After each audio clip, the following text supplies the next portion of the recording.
Welcome to the Dojotalkpodcast. Please remove them shoes before entry. Sam Master is here, and you still have not taken off your shoes.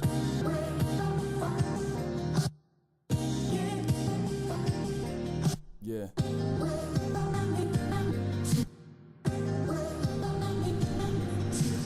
Living every day to define man's mission. Looking to the sky for divine transmission. Deaf man's vision makes the blind man listen. Eyes on the prize, this is blind ambition. Thank you. Welcome to another edition of the Dojo Talk Podcast. We're on episode number 67. Back from another long weekend of a ton of fights that happened.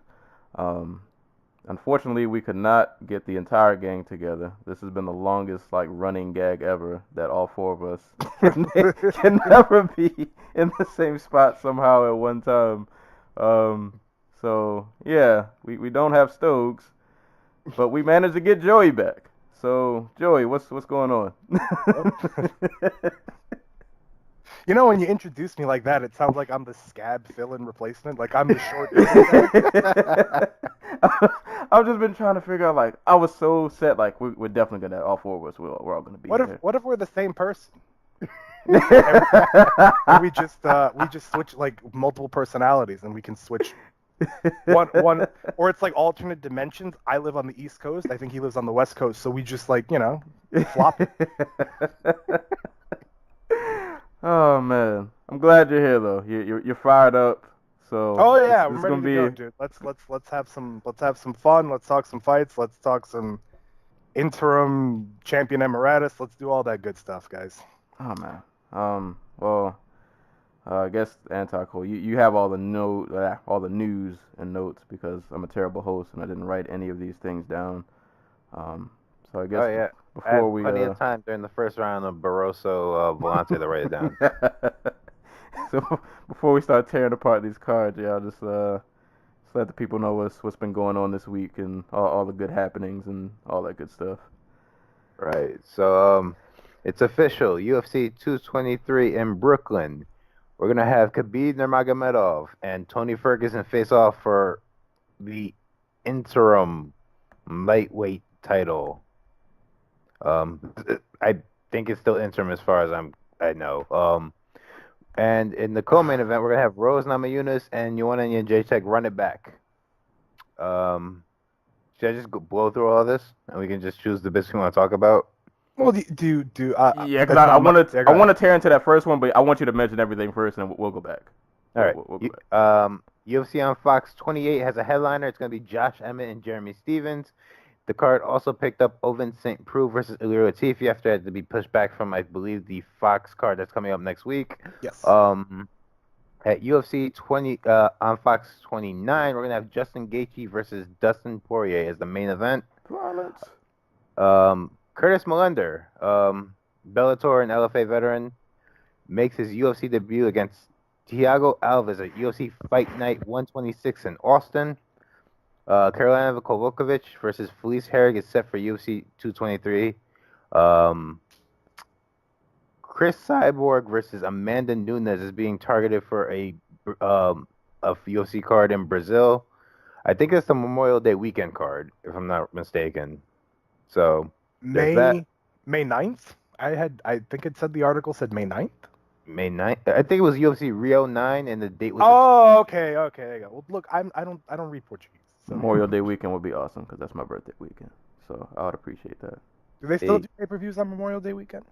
I think they've gone with the FS1 deals recently. I don't know. I don't remember. Oh, I know this is apparently the year of the super fight, but we'll get back to that later.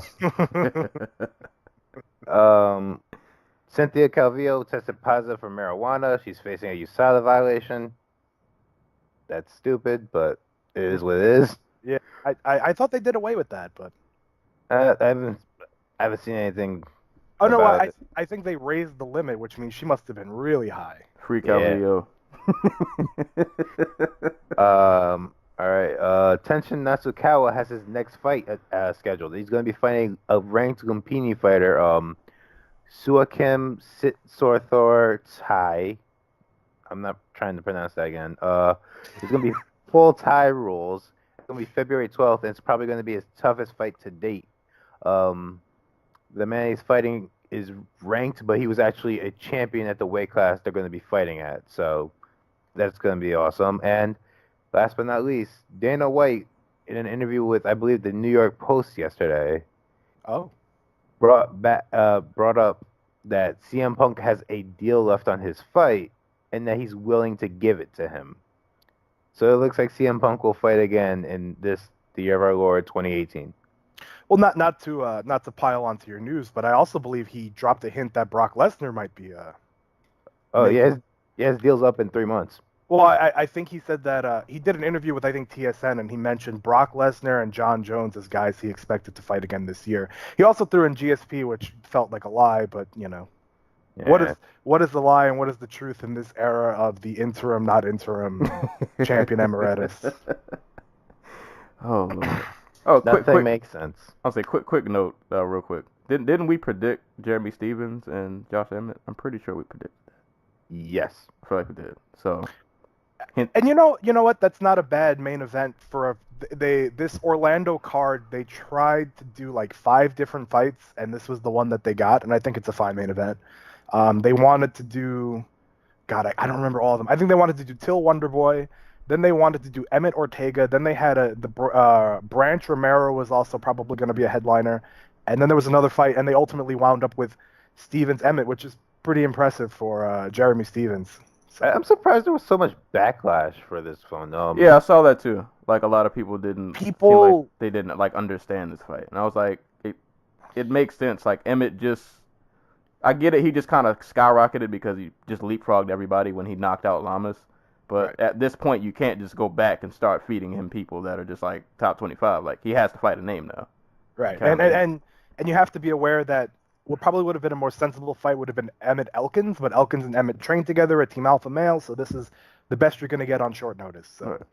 Well, that and Emmett, I know he came in overweight, knocks out the number 3 guy in the co-main event of Fox card. Right. And then a month later, Stevens in the main event of the most watched FS1 card in like the last 2 years, knocks out this really highly touted prospect in Dula Choi. Like, of course they're going to get a Fox headliner card. Yeah, and it's not like it's going to do a 3 million, 4 million views, but you're just trying at this point, it would be fair to suggest that the UFC is just trying to run out its Fox schedule. Because I think it's got something lined up with I'm speculating here, but I think they've got something else lined up. I think that they're waiting for this AT&T thing to kind of settle, and then I think once that happens, they're going to be bailing. So I have a belief that they're just trying to run this schedule out, and so we'll see. If they put a title fight on Fox, I'll change my mind.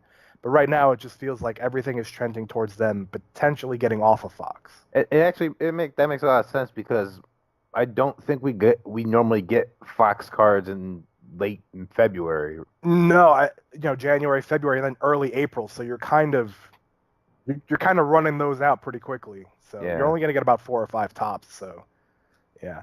Also on that Poirier, just real quickly on Poirier Gaethje, I know some people were confused that Alvarez didn't get that fight. I'm 99% sure he does not want that fight. So. Eddie seems comfortable, seemingly, to just kind of wait it out. I think he's probably looking at a title. He wants to be the number 1 contender. So he's kind of hanging out in the weeds, I guess. And then you also have Condit Matt Brown, which is the fight that in 2012 I would have been crazy about. Right now, it's just, I kind of feel sad because I have a feeling that Carlos Condit's going to go face down. So. Yeah. I can't be sad because I kind of asked for this fight as a retirement fight for both. So what's your problem then? I know after this fight's over, I feel like I'm gonna regret asking for this, but I can't be a hypocrite, so I'm gonna have to sit. I'm gonna watch it, and I'm gonna pray for the best. And I mean, it's kind of fitting that one of them goes into retirement, like just on their back. I mean, it has to be the case. Yeah. I just wish it wasn't against these two. And Matt Brown, if he wins another fight, he could go from retirement to number 1 contender by the end of this year, which would be amazingly weird. Yeah. We'll see. I feel like they're both going to empty out their remaining gas tank on each other, and that'll be it. I mean, at 170 though, like who's going to stop you? Like if Matt Brown beats Carlos Condit, it's Neil Magny. Like there's not a whole lot of depth there. So we'll see. Maybe Kamaru Usman finally gets a name.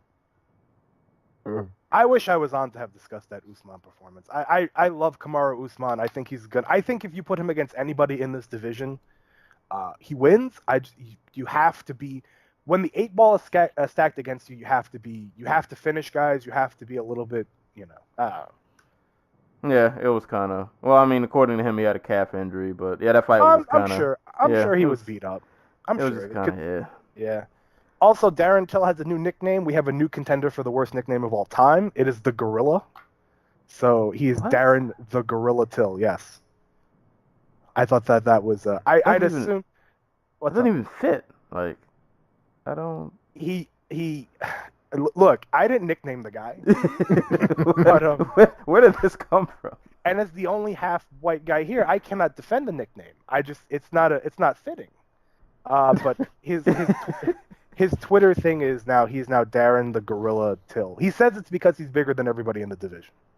Nah, I'm not buying it, Till. Till, you can do better than that. Go back to the drawing board. You got to do better than that. Go ahead. I saw a picture of him recently standing next to Jimmy Manuwa. The man is a 180, 205er. Oh my God, he's a big dude. Big dude with long arms. We see what being big and long can get you in MMA. Yeah. Gorilla. Such a played out nickname. He claims he didn't come up with it. That he's just announcing it, but other people have come up with it. To me, you made that fucking nickname up. I've never heard you called the Gorilla ever in your life. Right. All right. Do we want to dig into this whole? Do we know what belt that Tony and Habib are actually fighting for? Like, I think it's the interim. I've heard so many mixed things. I have no idea what's happening. He did an interview, and he said it is the interim title, but because Conor is still out, it is also the real title. But Conor's not being stripped. Right. so what are we really fighting for? It's this simple. It is so simple. Just say, look, Conor, we don't know when he's coming back. He is the champion emeritus or champion emirate. I'm not going to speak Latin or whatever. But when he's ready to come back, he'll get the immediate title shot. And that's not that complicated. Now, I do know that Conor McGregor has like a clause where he gets, like his money is different if he's champion. So stripping him and not having a backup title probably does create a little bit of an issue, but nobody's buying like this is, you're only going to hurt Tony and Khabib as draws if you have them fighting for the interim belt when most people consider it to be the real belt because the champion hasn't fought. You're talking September. Like he's talking about coming back in September. That's not going to, there's no way to pull that off. He's not coming back in September. I don't think either. As far as I'm concerned, McGregor is retired, and he's just waiting for like a GSP type fight.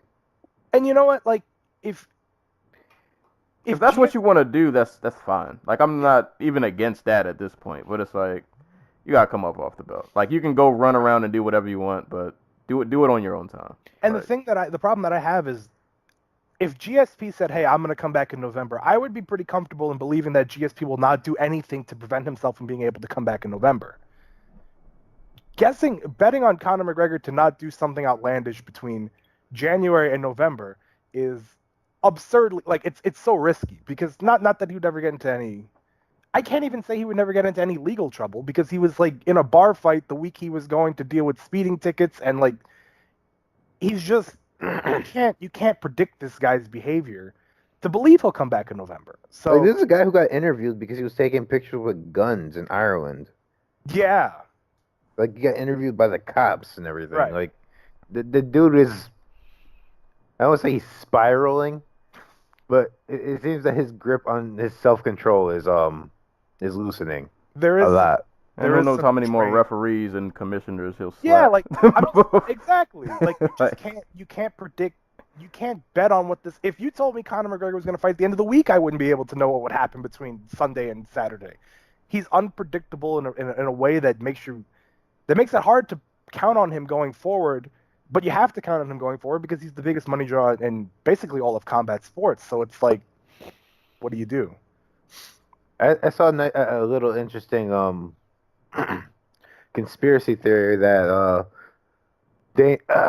Dana's getting all into this Zuffa boxing thing, or not, I don't even know what it would be called now. Would it be Zuffa boxing? It's Zuffa boxing. Yeah, Zuffa boxing, and that he's going to use Conor McGregor as a bargaining chip to get actual boxers to join him by lining Conor up with big fights. Fuck, if I was a boxer, that'd be interesting to me. I'm just waiting for this all to explode. Oh, it will. I just keep waiting for that moment where all of this is just gonna explode. I wonder. My guess is that when this TV deal comes in, regardless of what it is, there's going to be some serious shakeup because at that point you have guaranteed money. Like you have a guaranteed money increase. So I wonder what's going to happen then. Like, are they going to be less lenient? Are they going to be more lenient on Conor? Because this whole thing is going to spiral at some point. Like, it's going to hit a head at some point. But when, how, like, I don't know. And everybody involved has leverage because Conor needs the UFC needs Conor. And at this point, like at some point, this is going to become an issue where somebody's going to need somebody else a little bit more. And when that happens, I think you're going to start to see some serious fucking... Like I said before, it would not surprise me if the UFC manufactures themselves so that there is never another Conor McGregor. Like, just nobody can ever get bigger than... Like, I think that this is a scary moment for them.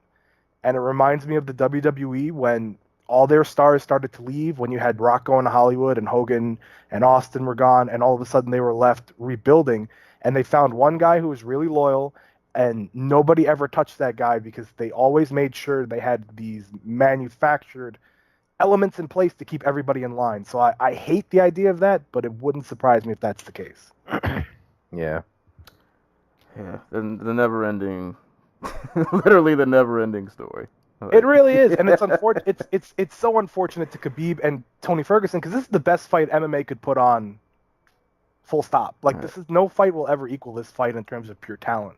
And it sucks because like at the end of this, like I'm gonna be so hyped for the fight, and pray to God that like this doesn't get canceled again because Lord knows how many times this fight has been booked and hasn't happened. I think but it's the fourth. And it's not all Khabib. So let's be fair, it's not all Khabib getting hurt because I think Ferguson blew his neck out and then. I'm just wondering, like after this fight, no matter who wins, like I want to get hyped, but it's like, are you really gonna fight Conor next? Like I don't know what's gonna happen to you after this fight. Like I don't know if you're really a champ or like are you a real champ? Are you interim still or what's? I don't know. The thing that really kills this for me is just like this is the deepest division in the sport. Yeah. Right. That's being held hostage. And it's so idiotic that you won't open up a 165 class because you have so much talent at 155.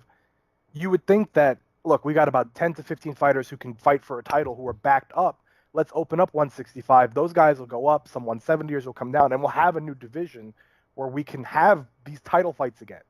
So it's just weird that they won't commit to that. You can commit to a 145, which is not really a 145, but you can commit to other weight classes, but you can't commit to 165, which is the most logical weight class for your organization. So, we'll see.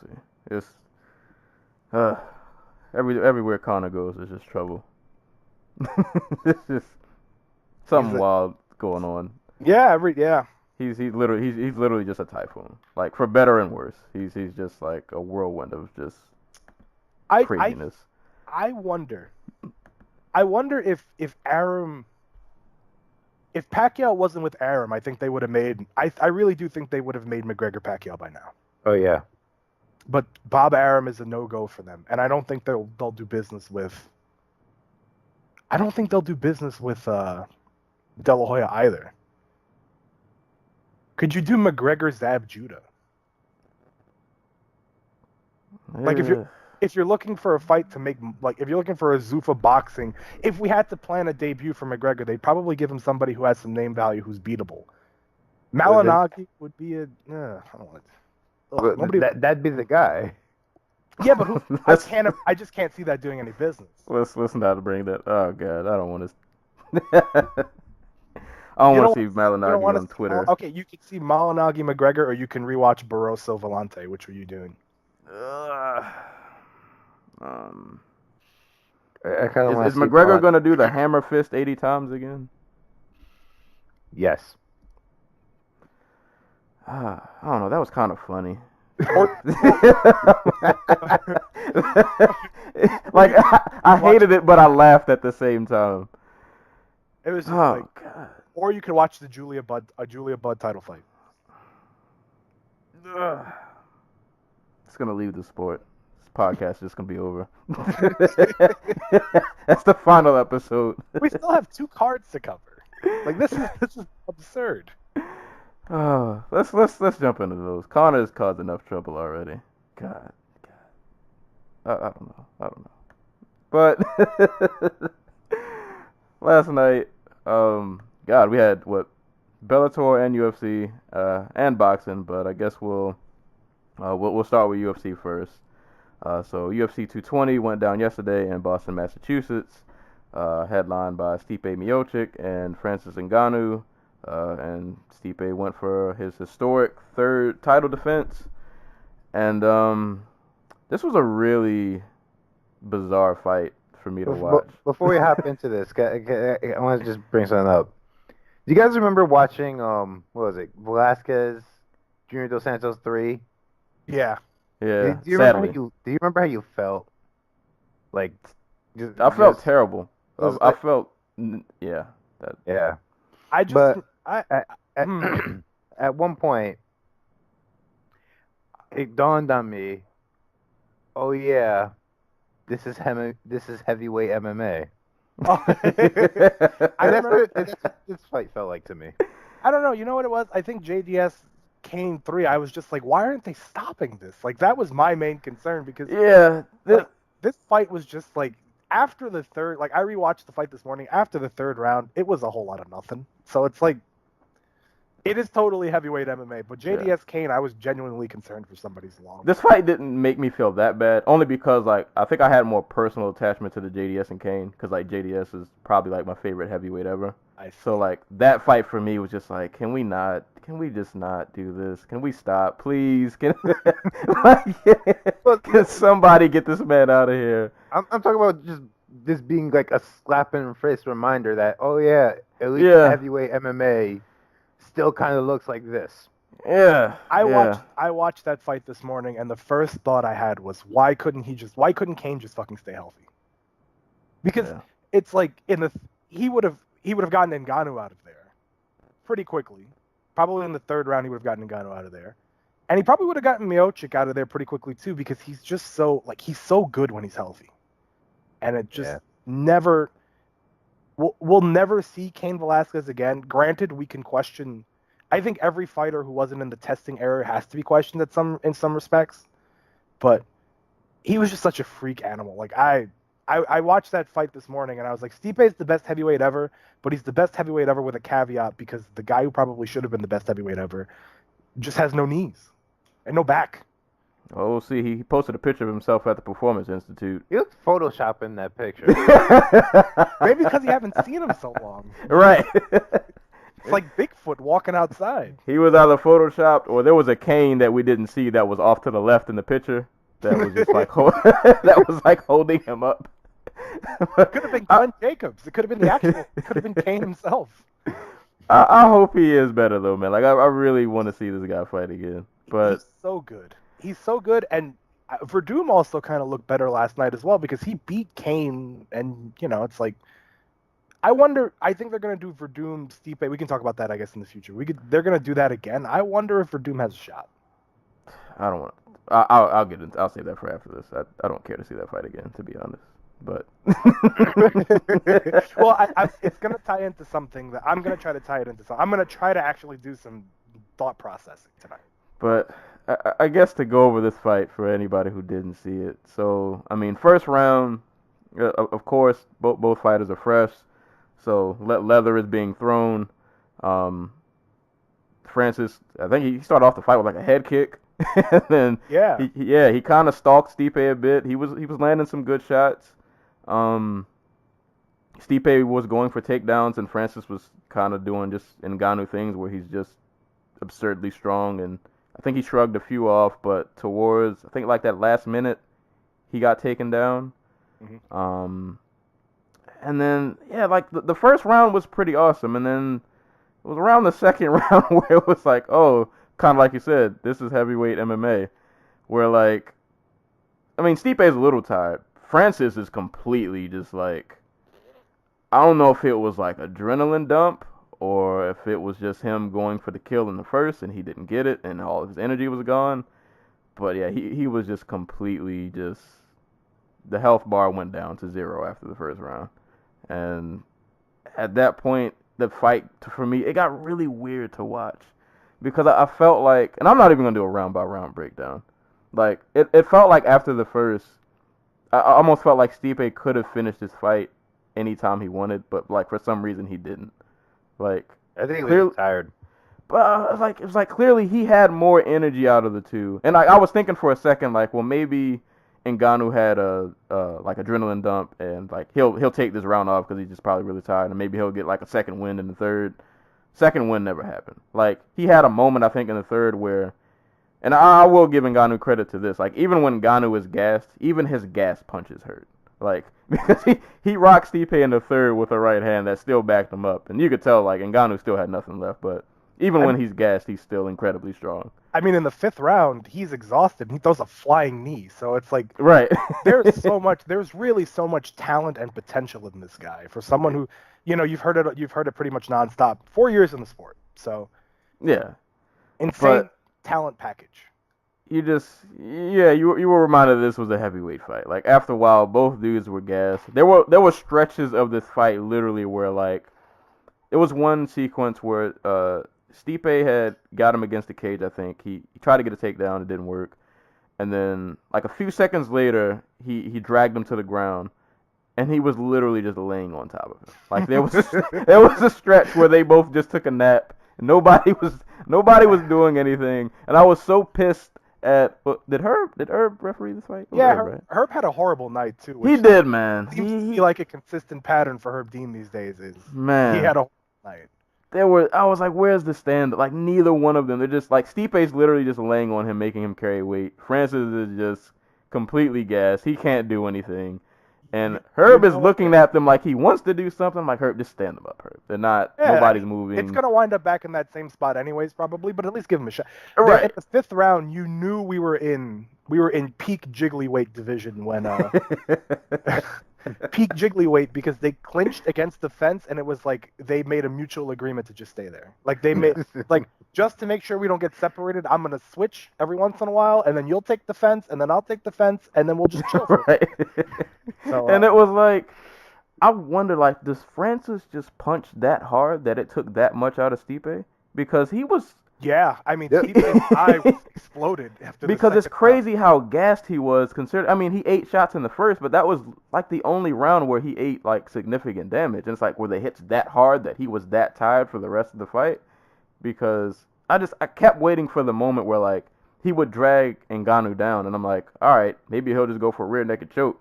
Ngannou's not going to defend anything. He's just kind of sitting here.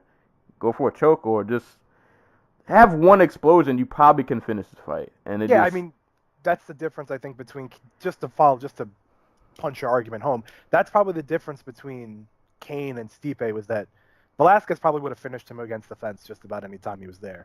Stipe's a little bit, even against Mark Hunt, he was just he's very economical, almost to a fault.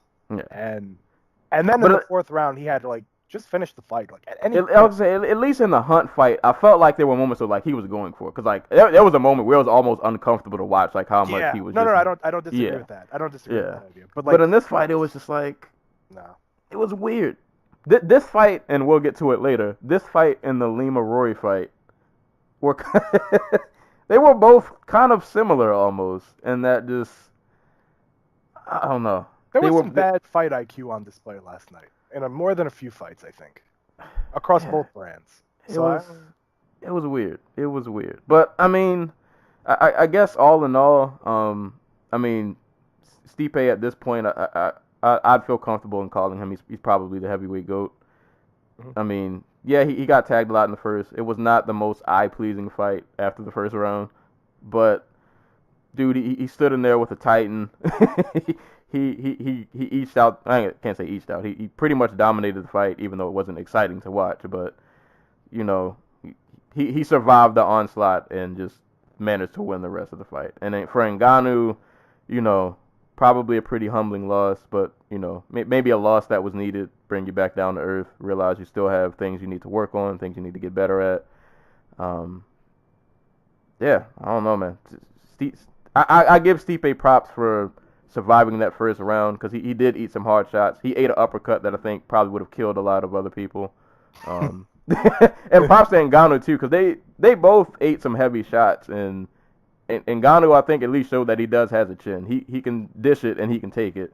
So he had some adversity. Unfortunately, he couldn't get through it. He just kind of gassed out. But Stipe is the man, though. Like I know this wasn't the greatest performance, but just in the overall scope of things, like Stipe is he is an animal. Like this dude, his resume is really really impressive, and that's what makes it frustrating that we want to see Kane healthy, because like if he gets Kane on his resume, like that would just be insane. That's really why I want to see how that fight would turn out. But yeah, all in all, Stipe is probably the heavyweight GOAT. Not the greatest performance, but he got the job done.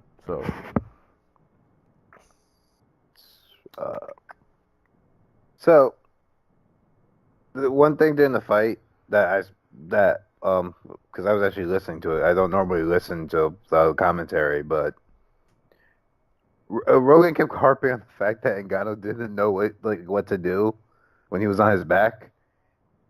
I'm gonna say I disagree. I just think tired. You could have said just about anything Rogan said last night, and I would have been like, I don't agree either. Ngannou was like, when he had energy, he was doing things to get up like he was going for underhooks. Right. He was turning on his head, but after the second round, even tired, he was shrimping the way that you would probably want a guy to shrimp to get back up. He's just fucking tired. Yeah. And it's like, like this is the problem of what happens when you blast through opponents basically your entire career.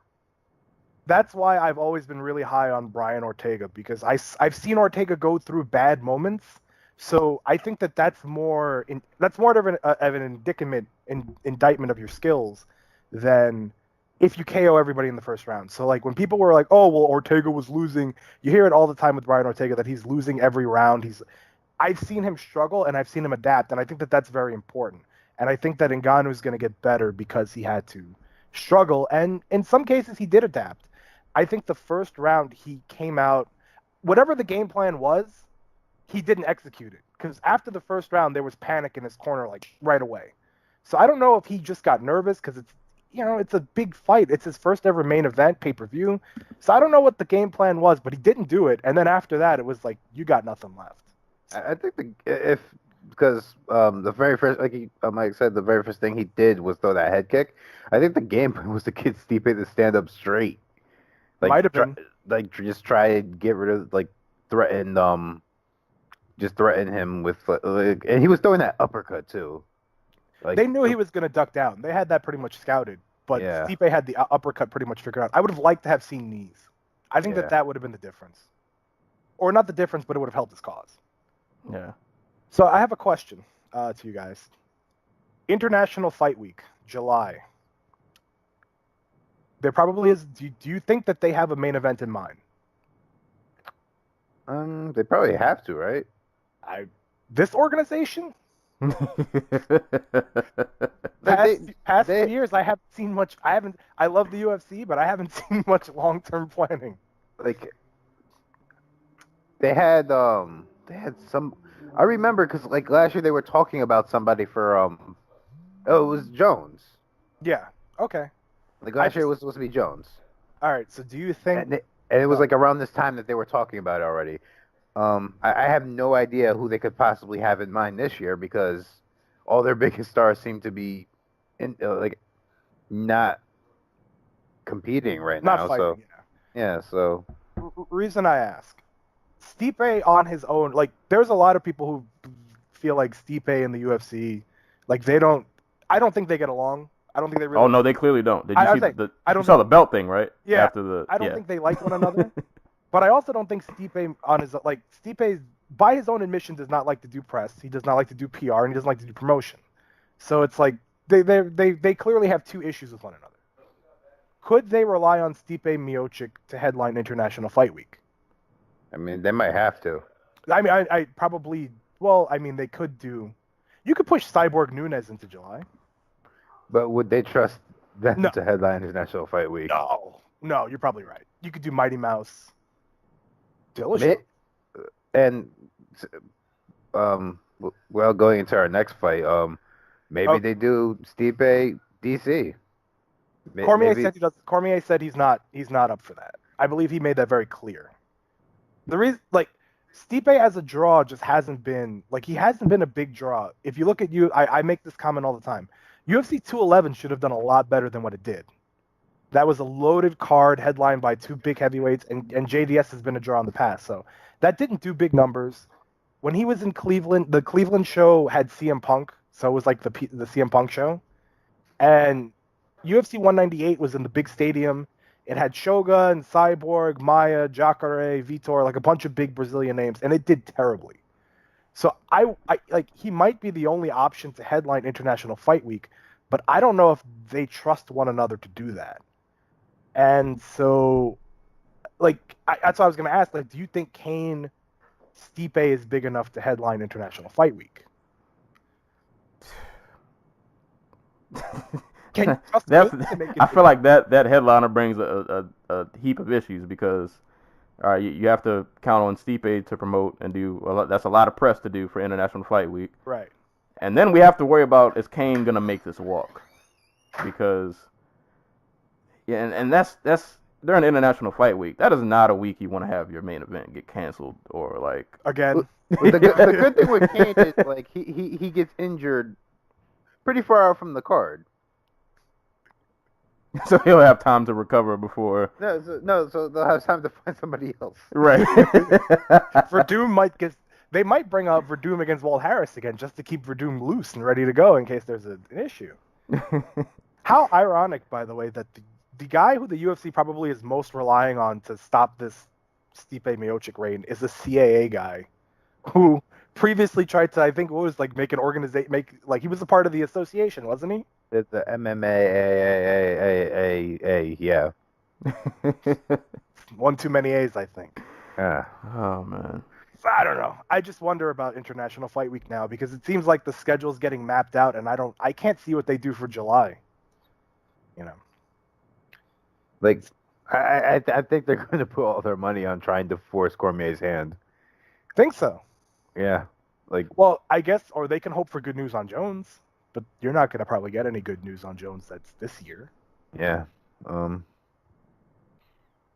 Or maybe they just balk at it. I don't know. Maybe they just because what did they end up going with last year? They said last year they were going to do GSP Bisping, Nunes Shevchenko, and Garbrandt Dillashaw.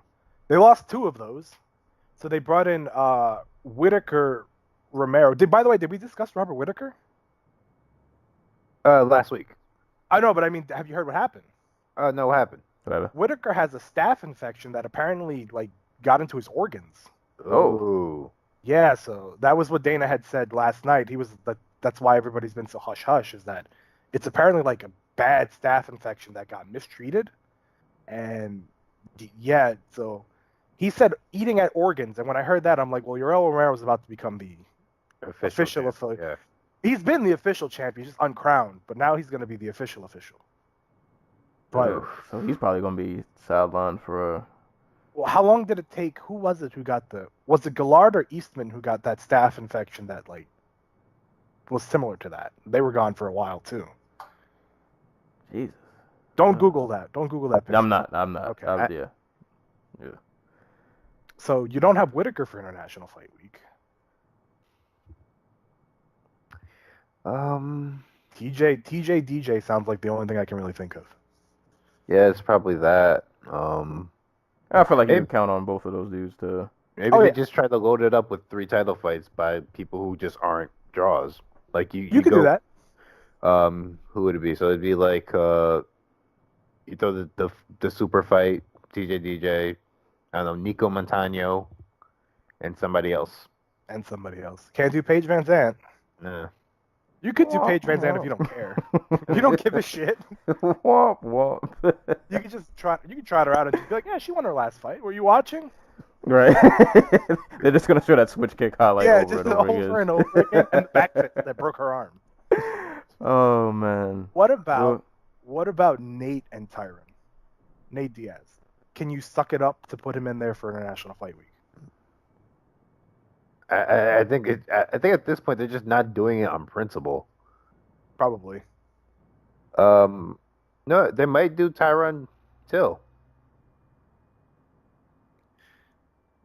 It would be very, very, very, very, very, very fucked up. But also very, very, very UFC to do Colby Covington against Tyron Woodley on International Fight Week.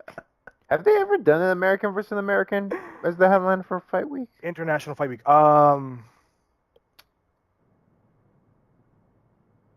As the headliner? Oh man. Yeah. Since they started it, I would say no. Because they The had sound bites that's gonna get. Son and Silva. I can't wait till Covington drops the N-bomb. Because you know he said My first thought was he'll bring out like Din Thomas and be like, "This is my black friend," so that anything he says can't offend anybody. But you know what? Like, I don't like Colby Covington, but I guess if you're gonna go with an International Fight Week thing that has a little bit of like, if you're looking for somebody that's gonna get some heat, he could probably get you some heat. Yeah, he'll get you some heat. It might not be good heat, Good, but it might not be the heat you want. Well, you can It'll do be heat nonetheless. RDA Woodley. That's not gonna draw, but that's a headliner. That's a qualified headliner, I think. True. We'll see. UFC has their schedule work cut out for them. I mean, so far, to their credit, if you remove the Fox event that's upcoming, they've done a pretty decent job loading up the schedule pretty well. Like these are good fights that we're getting, but it's gonna get interesting in June, July. Watch the headliner be Jacare Romero too. I'm fine with Yoel Romero headlining anything. So you could do Romero Cormier, and I'll be like, I'm in. Let's do it. See, that would be a good one. Romero, give me Romero anyone. I've never been so disappointed yet so happy. When they pulled Whitaker out, I was like, ah. And then there was like, well, Romero's in, and I was like, great. It's time. It's God's will for Yoel Romero to be every champion. Let him go. The power of the stool. The stool power is coming. Do you think Romero could throw Ngannou? Ooh. I've seen him do that. I don't know how big that dude was in the GIF where he fucking ankle picks that guy. Maybe back in the day. Yeah, I don't know about now. Are you trying to tell me that 40-year-old Yoel Romero cannot suplex a man of? He would. I'm trying to tell you that 50-year-old Yoel Romero. He is definitely not. Oh yeah, I forgot. First off, that's very rude. I don't know. Oh, man. Trying to tell me Yoel Romero and Dan Henderson are like the same age. I would believe it. They cannot be of two completely. They're not even like the same species. If you watch them athletically, they don't even look like they're in the same. They could not be from the same planet. Romero he's one of those evolved humans. They're unclassified, but they walk among us. There are a few of them. He's one of them. He's like an X-Man. Right. He literally is like an X-Man. Oh man. All right. Any final thoughts on this? Someone needs to get Francis Ngannou a fucking treadmill. Yeah, I was gonna say, and actually, shout out to my friend Jay. He just texted me asking me, do I think Stipe's the GOAT or not? And I'll say just final thoughts. I guess for Ngannou, I'm pretty sure he'll be back to a title fight. I feel like he'll be back soon. But yeah, probably definitely need to work on that cardio. Get some have some better technique instead of just relying on brute strength, because it's only going to get you but so far. And I mean, to be honest, his brute strength will probably work against like 98% of that division, but when you fight dudes like a Stipe, like you're going to need just a bit more. But I'm pretty sure we'll see him again back in a title fight, like not too long from now. I'm pretty sure. Yeah, I would agree. There were some people who said he was rushed, but he knocked out the number one contender, or the number one ranked guy. So he's like, you really had no choice. Right. Just keep him away from Verdum, and I think he'll be fine. I think Verdum is the only other guy other than Stipe who can do what Stipe did for a consecutive amount of rounds without getting hurt. And even Verdum is a little sketchy because I saw Tabura wobble him a few times. So right. Stipe's I guess my final thoughts would just be Stipe's the greatest heavyweight alive. I think if he beats Kane, you could maybe make the argument he's one of the greatest fighters ever.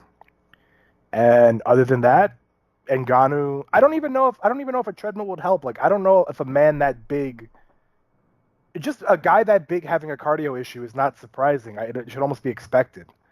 I don't know what would help. I like to see him cross train a little bit more, work on your wrestling a little bit more, and just this experience alone, I suppose, will help him. Yeah. Well, I say this because it's seeing all the footage that I have of him, and I haven't watched a lot of the embedded stuff. Mhm. I've never seen him run. He just picks things up and puts them down. And a lot of heavyweights do that. They literally talk about we don't run. Like, they do no road work whatsoever. Yeah, I'm saying Ngannou with cardio would be frightening. Like, even just a little bit more. Like, No, maybe I'm not saying he can't get better. I just don't know how. Like a guy that size, I just assume that. Even in the NFL, you have a 40-second period between plays. Right. Yeah. He's not gonna be a Kane or a Stipe, but if he can just improve on that just a little bit, like if he can get his cardio to last him a solid 3 rounds, he won't need 5. He'll kill you in 3. Like, you'll die way before then. Well, he's also gained like 10 pounds since he got to the UFC. Yeah, and it's mostly, it's not like he's fat. It's mostly just like he's just really heavy. Yeah. So. Well, he's eating. Well, he's eating now. Like he wasn't living a glamorous life prior to the UFC. So I would assume that with weight training and strength and conditioning. Yeah. We'll see though. He'll be back. But Stipe, great job at making history. Third title defense as a heavyweight. Yeah, dude, it's a bad boy. It's a bad boy. Also, Dewey Cooper, you should know better. Yeah, I would agree with you. Clap. Dewey Cooper was in his corner, Ngannou's corner, and instead of trying to shake him loose, get the joints moving and everything like that, they just put towels on him. Put towels on him and yelled at him. Yeah. Like I didn't see a lot of technical. Well, I mean, of course, it's in another language, but it just seemed like a lot of yelling. Yeah, they probably just go hit him. Just go him. What fight was it recently where that was like the basis of the advice? I feel like I complained about that one. It was just like, why don't you just go out there, like, just go knock him out? And it's like, I can't remember. I cannot remember. Oh God, I think it was Emil Meek and Kamaru Usman where they were like, why aren't you just hitting him? Like, we fucking take him down all the time. What do you want me to do? Oh man, corner advice in 2018. We need you guys to do better. It's not Reagan Penn bad, but it's getting. Oh man. On to this co-main event. Daniel Cormier, Volkan Oezdemir for the light heavyweight title. I was really just interested to see how this fight was gonna play out. I was rooting for Volkan, kind of trolling, but just because I just want to see chaos. But I mean, to Volkan's credit, he had a pretty decent first round.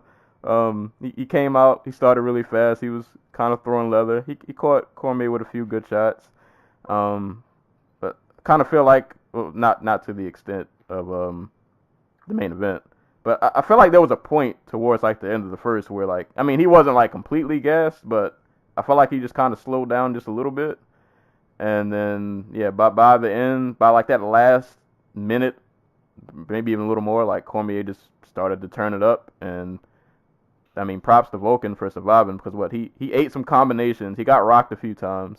He got taken down, and had the round lasted like 5 more seconds, he was gonna be out of there. Like the choke was in. Yeah. He just needed more time. He was about to be out of there. He literally got saved by the bell. And then second round, DC does what DC does. Like if he takes you down, you're probably just done. And yeah, I mean, Volkan had a good performance. I would say, like all things considered, you're fighting pretty much outside of John Jones, like the best light heavyweight that probably ever walked the planet. I mean, you made it somewhat competitive for at least a small amount of time before you kind of got ragdolled around. But I mean, DC gonna DC, man. Like this dude, I poke fun at him sometimes. I don't think he's really good at trash talk. I find his trash talk to be cringy sometimes. But like, He literally is like outside of John Jones. He is like the best light heavyweight that ever walked this earth. Like I don't think it's a question in my opinion. And I feel like people still just give him flack just because he's DC. But it's like, dude, he runs through everybody. And this is Uzdemir was just another victim. Like he was literally just another victim. Like he just, you know, DC gonna DC. I don't really have too much analysis other than just DC is just he's a beast, man. The dude is he's a stud. I just realized they could do DC Gustafson too for International Fight Week. That's what I'm waiting for. I hope they do that. If Gus is healthy. That's such a big if. Yeah. With that guy, and I think his back is shot. Like that guy, I don't know. So what you're telling me is light heavyweight is already dead. We just don't know it yet. Ed, Michael, do you want to follow up on that point, or just you want to give your thoughts first? Because I think I got a rant inside of me. A storm is raging inside of me. I was kind of rooting for Vulcan too because, well, not rooting for him, but because like I said, I've never felt as bad for a fighter after a year than like I did for DC. Like the narrative coming away from him beating Rumble Johnson a second time and doing it way easier than he did the first time is Rumble quit before the fight even started. It was all about him retiring and not wanting to actually fight. Then he goes and he gets his rematch with John Jones, loses in the most heartbreaking way possible after a competitive like couple rounds, and then it comes out that John Jones, the fight doesn't even count because John Jones can't test positive anymore or test negative anymore on a test. And passing polygraphs though. Yeah. Okay, pal. I took this test that Albuquerque that my manager paid for. Not that the test wasn't accurate, but the point is like it was like this isn't like a court of law polygraph. He went and like his manager set up a polygraph test. Like, come on, dude. I'm pretty sure Jeffrey Dahmer passed a polygraph test. That's what DC said. No, I don't doubt that he like. I don't know whether he did or didn't cheat on whether he cheated, but whether he did it on purpose or not is the debate. But like a polygraph test isn't going to convince anybody any other way. Like it's just nothing. It's PR related shit. Like honest to God, if you are a pathological liar, you can get away with that type of shit because you believe every word that comes out of your own mouth. Right. It just to me that was like he's like, oh, he passed the polygraph. It's like that's great. He also failed that drug test, so. But yeah, I've never felt as bad for a fighter as I felt for like DC, especially with all the shit from fans. Yeah. Talking about not just attacking him as a human being, which is insane. So like to see him come out here and just like win this fight, it was incredibly pleasing. As far as where it leads the division. Nowhere. Maybe Glover gets his title shot after all. Really? Like we're stuck where we've always been. Like nowhere. Right. We're in the quicksand and we're just slowly sinking. There were parallels between the heavyweight and the light heavyweight title fight. Both divisions really needed the new guy. Not just to win, not to win, but to be really impressive even if you lose. And we're back where we were, where the best chances of beating the best chances of the champion losing falls upon guys who are either hurt or problem childs. Yep. At heavyweight, you have the hurt Kane and the problem child Fabricio Verdum. At light heavyweight, you have the problem child John Jones and the hurt Alexander Gustafsson. So that's life. I guess. That's life. That's life in the heavyweight and light heavyweight for like the last 5 years. Like, see, but I was hoping for Vulcan to make a competitive performance where we'd probably want to see a rematch because I think that Dominic Reyes has potential to. I don't want to say beat champion, but potential to fight for a title at some point. Yeah. And this is a division where. Go ahead. I will say Dominic Reyes will be champion because by the time he's champion, Gustafsson will be all the way broken and DC will be retired. It'll just be him and Jan Blachowicz in a best of 3,000 series. But I mean, like, I don't want to see him rush. Like, And Curtis somehow Shogun will still be fighting. on one leg. No, by then, like, we'll probably be allowed to. You'll probably be allowed to fight with like cybernetic limbs. So no, but like, if I can, not to take over, but just like, what do people want from DC at this point? People just hate DC because he's a dad. He's right. He's a corny, like he's corny as fuck, but like I kind of love that about him. But I mean, like, it started when he came into the UFC. Because they set him up with Roy Nelson, and he was booed versus Roy Nelson. They set him up with Frank Mir, and I think California, and it was not like he was the overwhelming favorite either. It's only gotten, like, what do you want from this guy? Somebody was like, he's not a class act. And I'm like, dude's crying after every fight. Like, he's just a weird, emotional kind of guy. I don't know what else you'd want from him. Like, what else do you want from a guy who beats everybody he fights? Tries his best to hype up fights. You know, we talk about how nobody sells fights. He's trying. He's not great at it, but he's really trying hard. He's great at it when it comes to Jones. I thought he did a pretty decent job with Gustafsson as well. The problem was Gustafsson didn't want to talk, so you can't right. You can't hype him. It's not fun when you're just picking on the kid who doesn't want to. Right. Like you could talk about how Gustafsson got his opportunities and lost, but if he's like, yeah, that's true, then like, what do you? I just don't know what people want from him as a person. As an athlete, is he always the most aesthetically pleasing? No, but he's finished just about everybody he's ever fought, except for Gustafsson. At light heavyweight, Gustafsson's the guy who... Gustafsson and Jones, if you remove Jones from the equation, it's just Gustafsson. So what do you want from him? Like, he's a good representative for the sport. He's knowledgeable. I guess that's the kind of thing I don't get either. It's like, I used to poke fun at him just because, I agree, like, I felt like he was a bit corny. But, like, that's just kind of where my like poking fun stopped. Guy. Yeah, like, he's like... He reminds me of, like, your uncle who still tries to, like, crack jokes with the young kids, but, like he's kind of lost it in that department. But, like, he's still a good guy. Like, for me, it's just, like, I make fun of him because I think it's trash talk because it's kind of it. But, like, take that aside, if you look at, like, him just as a fighter, I don't understand what you can hate. Like, he's dominated everybody not named John Jones. But even as a person, like, he's not a guy he's not in trouble with the law. Right. He's a regular dude. Yeah. Like, okay, so he tucks his shirt into his sweatpants. That doesn't make him right. Like, what do you want from the guy? Like, I said, like, he's like your old uncle. Yeah, like, I think the hate for DC is so unfairly it slanted. is. And it was like so many people got off on seeing him cry after losing to John Jones. By the way, every human being on the face of the planet who would lose to John Jones in that fashion after 2 years of build-up would cry. Doesn't matter who you are. Anybody would have cried. Jones cried after winning. Was he a bitch too? Because I don't understand where MMA fans, just their issue with DC.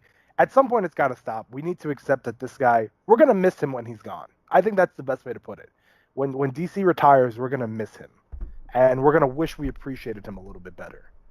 And, Volkan Ozdemir, I don't think he's done, but I didn't see anything outside of like the first 2 minutes of that fight that left me to believe that. Yeah, that a rematch wouldn't go any different. Not only that, but that he can like compete with to me, there's a tier of guys who are 5 stars in that division, and then there's the 4-star guys. Volkan is a comfortable 4-star guy. He's in there with Manoa and OSP, and I guess Serkunov and probably Glover Teixeira. But I don't know if he's got what it takes to get to Gus, DC, or Jones. And he's the youngest of that bunch, so that makes me really worried about where 205 is going to wind up going. Which, if we're being fair, I don't think if John Jones comes back, I don't think they're going to let him fight at light heavyweight. I think they're going to tell him you have to go up to heavyweight. Jones versus Miocic is. I know Jones didn't want to do it, but they're about the same weight. Like they're pretty close. I think if Jones wasn't cutting, he'd be around 220, right? Yeah. I don't know. I'm worried about 205. It's going the way of 205 Live, I think.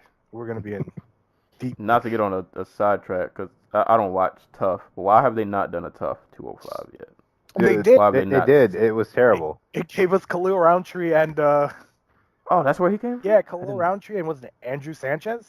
Yeah. Oh, Lord. And that Tough was so low on like 205 talent that... what's the French guy? Oh, I know you're talking about. Crap. Oh, God. He fights in Cage Warriors. Is he the one who quit on the stool on Tough? Yeah, and then they brought him back another time, and then they brought him back a third time. So like, it's a thin talent pool at 205. And it sucks because I can't even be mad at the UFC because it's across like every organization, like 205 in general is just like in shambles. And this is why I truly think they need to be at like the NFL Combine, and just And are you a fullback? You're probably not going to make the NFL. Okay, well we'll pay for you to go train. Like start recruiting some guys because these divisions are getting very thin and very quickly at the top. 185 is having a bit of a renaissance. It's having a bit of a rejuvenation period, but still. That's why I'm waiting for Weidman to go up to 205. Oh my God, Weidman, Romero, Rockhold. Why are you like Rockhold and Romero? Okay, you're fighting for a title. Weidman, you're probably not going to get another shot. So just go up. Yeah, just go up. Who else? I mean, you'll end up fighting for another title in like 2 fights. Yeah. Like, and instead of having to fight a very, very, very good middleweight, you will fight a decent 205er. Right. Who you'll probably run through. You mean to tell me Weidman can't take Glover down for 3 rounds? Of course he could. Like, it just doesn't make sense. So, real talk.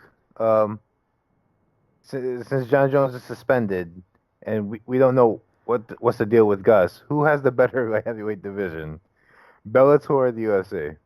I don't even know if you could say Bellator because all their light heavyweights are heavyweights now. True. Well, they still have Phil Davis. UFC, I will never get out of here. Get out of here with Phil Davis. You know what? Are you telling me Phil Davis couldn't beat Jimmy Manuwa? Or Ovince St. Preux? OSP, OSP versus Phil Davis would be a really frustrating fight to watch. It would be like 2 guys. Like, you ever see a football game where there's a fumble and both teams kind of knock it around to one another, and somebody eventually has to fall on it? Right. That would be that fight. It would be 3 rounds of like, well, you want to win? I would say the UFC, by the smallest of margins, has a better division, and the only reason I'll say they do is because at least in the UFC, and it might only be 1 or 2 people, literally only 1 or 2. 1 or 2 young guys like a Reyes, or I'll even kind of throw Tyson Pedro in there just because I'm kind of scratching for names. Just some young guys who are even showing an ounce of promise. I don't think Bellator has any like young guys like that. Like once you get past Bader, Mo, Rampage, my man, God, who's the guy who was champ who lost to Tito? Oh no, did he beat Tito? He beat Tito. McGarry. God. Yeah, McGarry's kind of fell off the earth. He's been a terrible slump. Vassell's pretty inconsistent. Like there's no next crop. There's no new guy. There's nothing there. Like you get past like that top 6 and it's just wasteland. Like it just drops off. And I mean the UFC's kind of the same, but there are these 2 like small blips where it's like, all right, he might turn into somebody. And I don't think Bellator has that at all. Like after that top 6, it's just who is this? Do they even have a Wikipedia page?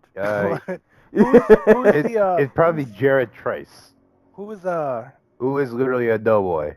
Kareem Adilov? Adilov? Oh, Kadarov's cousin. Yeah. Yeah, he's like. You know what? The UFC is really getting into Russia. I wonder if that's where 205 is going to get their stock from. I mean, I'm looking at the Fight Matrix like 205 rankings. They're all Russian, Ukrainian, Ethiopian, like Adilov, and then there was that other dude who fought Barroso last time, on the same card as Adilov, who had a pretty decent performance.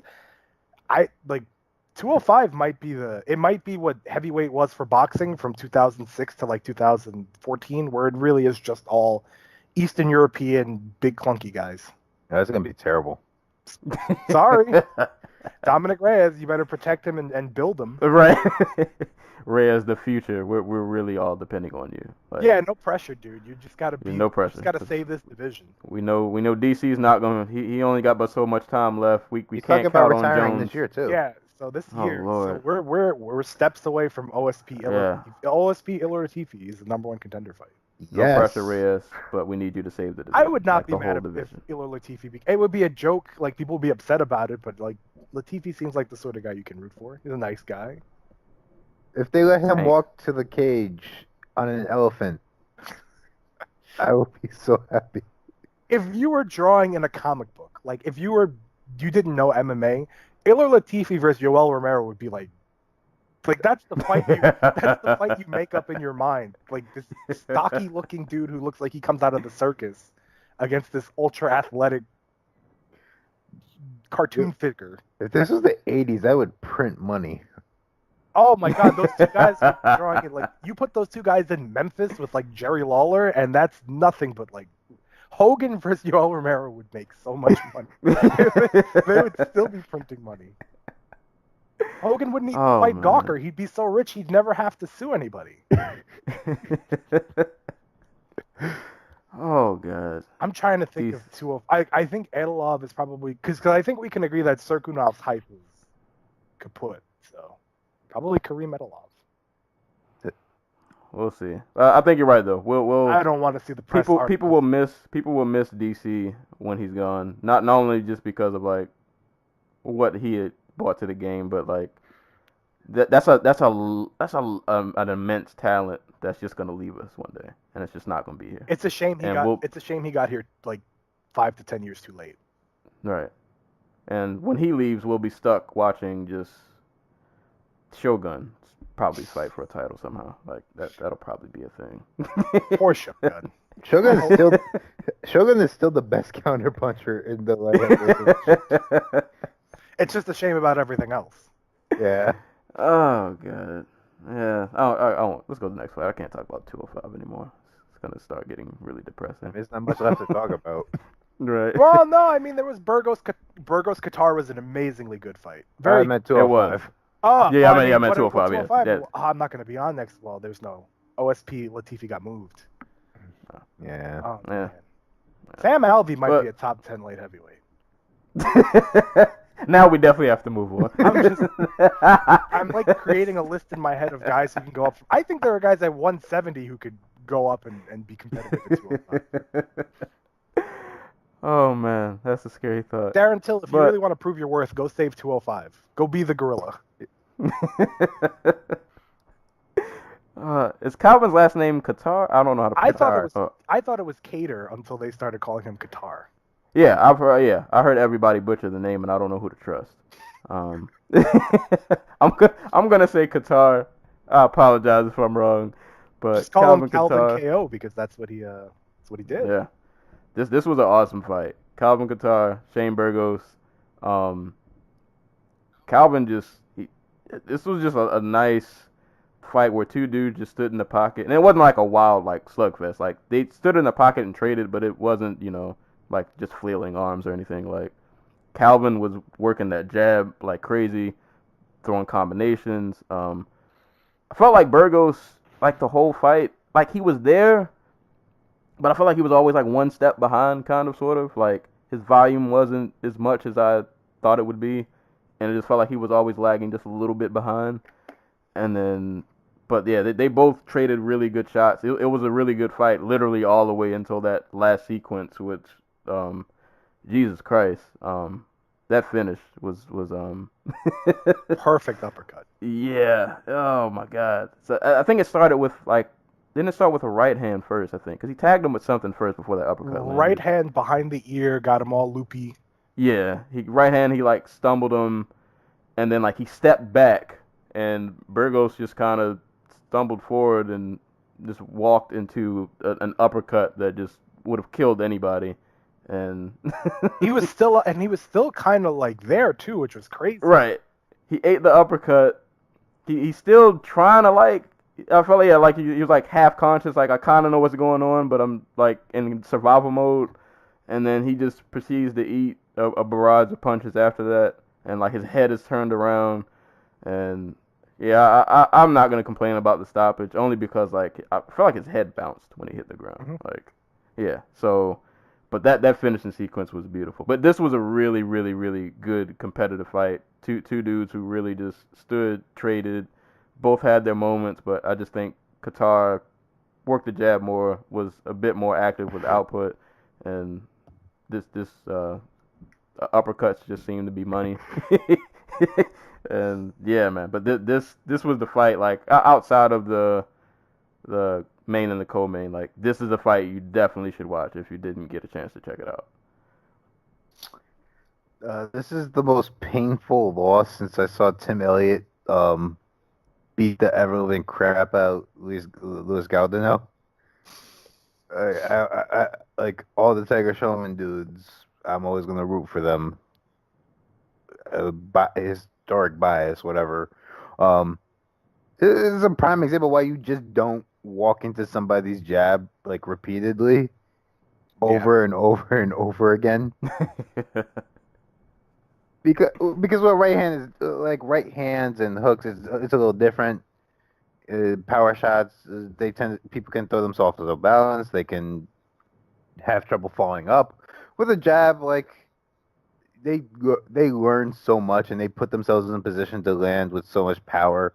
Like that was basically the story of the fight for me. Like Burgos just walking into Qatar's jab over and over and over again, showing like very little regard, and really kind of just not being able to like do anything to stop it.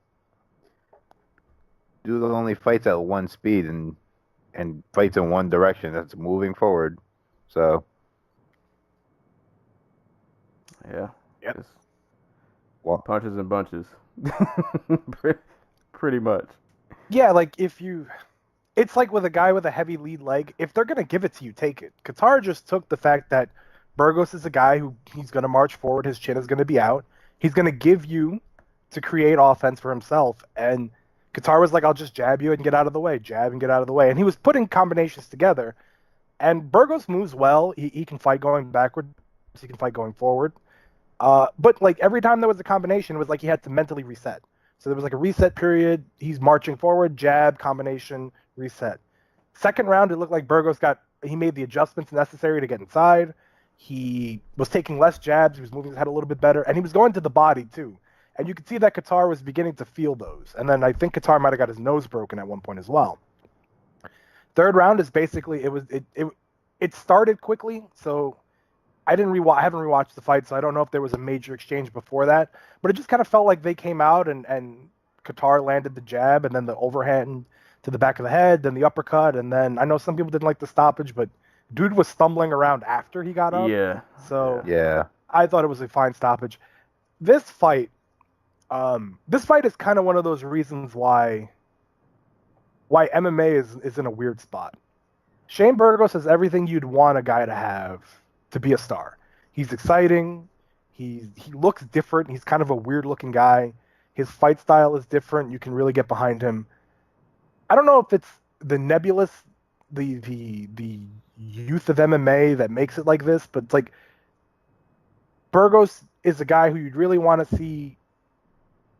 If you had to pick a guy to win, it would be Burgos. If you were a booker, but once the bell rings and once the fight starts, it's like once that's like out of the MMA is a consistent like coin toss. So when you hear people talk about building new stars, this was the fight to kind of build the star. This was the fight against a guy Burgos should have beaten Qatar, the same way that Paige Van Zandt should have beaten Jessica Rose Clark, the same way that you'd hope Doo Ho Choi could beat Jeremy Stevens. And MMA to make new stars is kind of in a process where across both brands, across Bellator and the UFC, where the prospect gets a fight and it's like, oh, okay, well, now we have to start over again. And everybody beats everybody. There's no like real undefeated. So it's hard to create momentum behind a guy. And I think I'll talk a little bit more about this with Font Almeida. But it's like this fight was frustrating and also an amazing fight to watch. And you're happy for Calvin Kattar to get this win in Boston, but it's like missed opportunity almost. Like you look back at it and you're just kind of like, there goes another prospect. So it was a bittersweet win for me. yeah. This the dynamics of just what the UFC is trying to do, and like when you look at boxing, there are guys hired by Top Rank to make sure that the guy Shakur Stevenson fights next has certain tools to test him, Right. but is not like in never a million years would he be an actual threat. And that's not what Mick Maynard and Sean Shelby are looking at when they make these fights. I'm sure they came into this fight hoping that Burgos would win. But yeah, like it's just too dynamic and too, frankly, just too big. Like you have 600 something fighters on roster. Right. Like this is going to end up happening. And very few fighters, not to cut you off, but just to back up what you're saying, very few fighters are the same after like fight to fight. There's no real consistency. So you can have a guy who has like this you can have a Doo Ho Choi who runs through everybody, but like the next time he comes out, he could be a completely different guy because fighters are consistently. This sport is so raw that nobody's ever like. You can bet on what Bud Crawford's going to do every fight. He has different tools to do it, but you can bet your money that he's going to win. You can't do that with MMA prospects because there's such a gap between when they're ready and when they're consistently ready. Yeah. So, and it takes and it also could be argued that there's no developmental organizations underneath the UFC and Bellator that last to develop these fighters. You know, there's no WEC to make sure that every bantamweight is successful. There's no Titan FC, I guess, is probably the top LFA, but they're, you know, like even LFA is like they have ties to specific fighters that they're trying to protect. Or not trying to protect, but trying to develop specifically. So I don't know if it's a lack of a feeder league, if it's the youth of the sport, if the young talent that we have is not good enough. Like I think we're seeing an experience gap. Like could be for sure, especially with like how featherweight's just shaking up in like the past year, where we see guys come in and like guys like Mirsad Bektik and Yair Rodriguez who have like these huge athletic advantages, dust their way through their competition, but then they get like a top 5 guy or top 10 guy and just like fall flat on their ass. Yeah, I think it's a kind of a product, especially if you fight at featherweight. It's just a product of like how deep these divisions are. Like once you make it to like the elite, like even if it's not in the UFC, like even in Bellator, like maybe you were the man in your 45 circuit, you know, maybe in your state, your neighboring states. When you make it to a Bellator or the UFC in the 45, your fights, none of them are easy. So like, I'm not gonna say toss your former records out the window, but it's kind of like, you know, it's like in college. You know, you're the man in college. You average all these points a game. You go to the NBA, and you find out like, oh, everybody's just as good as me now. Yeah. Like, right? The talent gap. You know, you're the little fish again. Like you're not the big guy anymore. And yeah, you run into a dude like Qatar. Totally. Like there's a difference between fighting a guy who works in a steel mill 9 to 5 and gets in a training session every 3 times a week versus a guy who's training like at ATT. Well, you could beat the guy who's not training with a top camp in the Midwest, but when you get to those UFC level events where you're fighting a guy who's training with the best gyms in the world, constantly training with the best fighters in the world, it's such a massive gap. So you're right. I just don't like. I don't know what the solution is to develop these next, because we're gonna need new stars at some point. Yeah. You know, the UFC is holding on to what remains, and Bellator's star maker hasn't really worked out. And, you know, Bellator's relying on this heavyweight tournament as a gimmick, basically, to get viewers. Well, you want to expose the viewers to the new stars, but who are the new stars? The new stars are everybody in 205. Tyrell Fortune should have fought in the cart last night. Because he's probably the dude who's going to end up fighting whoever wins this tournament. Bellator's heavyweight situation. I mean, I know we say the UFC's is bad, but theirs is It's still only the second worst division. What's number 1? Middleweight. No. Yeah, I would. Oh yeah. Literally outside of like 2 people, there's nobody. It's just that includes the champion. But I think going forward, especially with the UFC, Bellator is going to be still doing the thing where they sign guys 0-0 off the wrestling mat. But with the UFC, I think we're going to get to a point where you have to show up in the UFC ready to rock. Like it just is no other way. Yeah, especially like I said, in these, especially like, I feel like in the lower weight classes, like in if you're in like maybe middleweight 205, you can kind of, I feel like, get away with like. You can come into the big leagues and you might still be okay with your skill set because, like we said, at 205, like you got some decent guys, but there aren't a lot of eye poppers out there. So you can kind of just get by on maybe like your natural talent and what you've been doing so far. But man, featherweight, bantamweight, lightweight, like it's not gonna cut it anymore. Yeah, and those are like assembly line divisions. If you lose, it's like next. Like right, there are so many great featherweights and lightweights and bantamweights that you almost can't. You're like I discussed. We were talking before.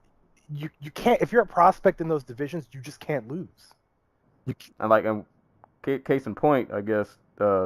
Before we go to the next fight, I think we mentioned this about like Jason Knight. Like this was a guy who was on a pretty good streak, had a good win going.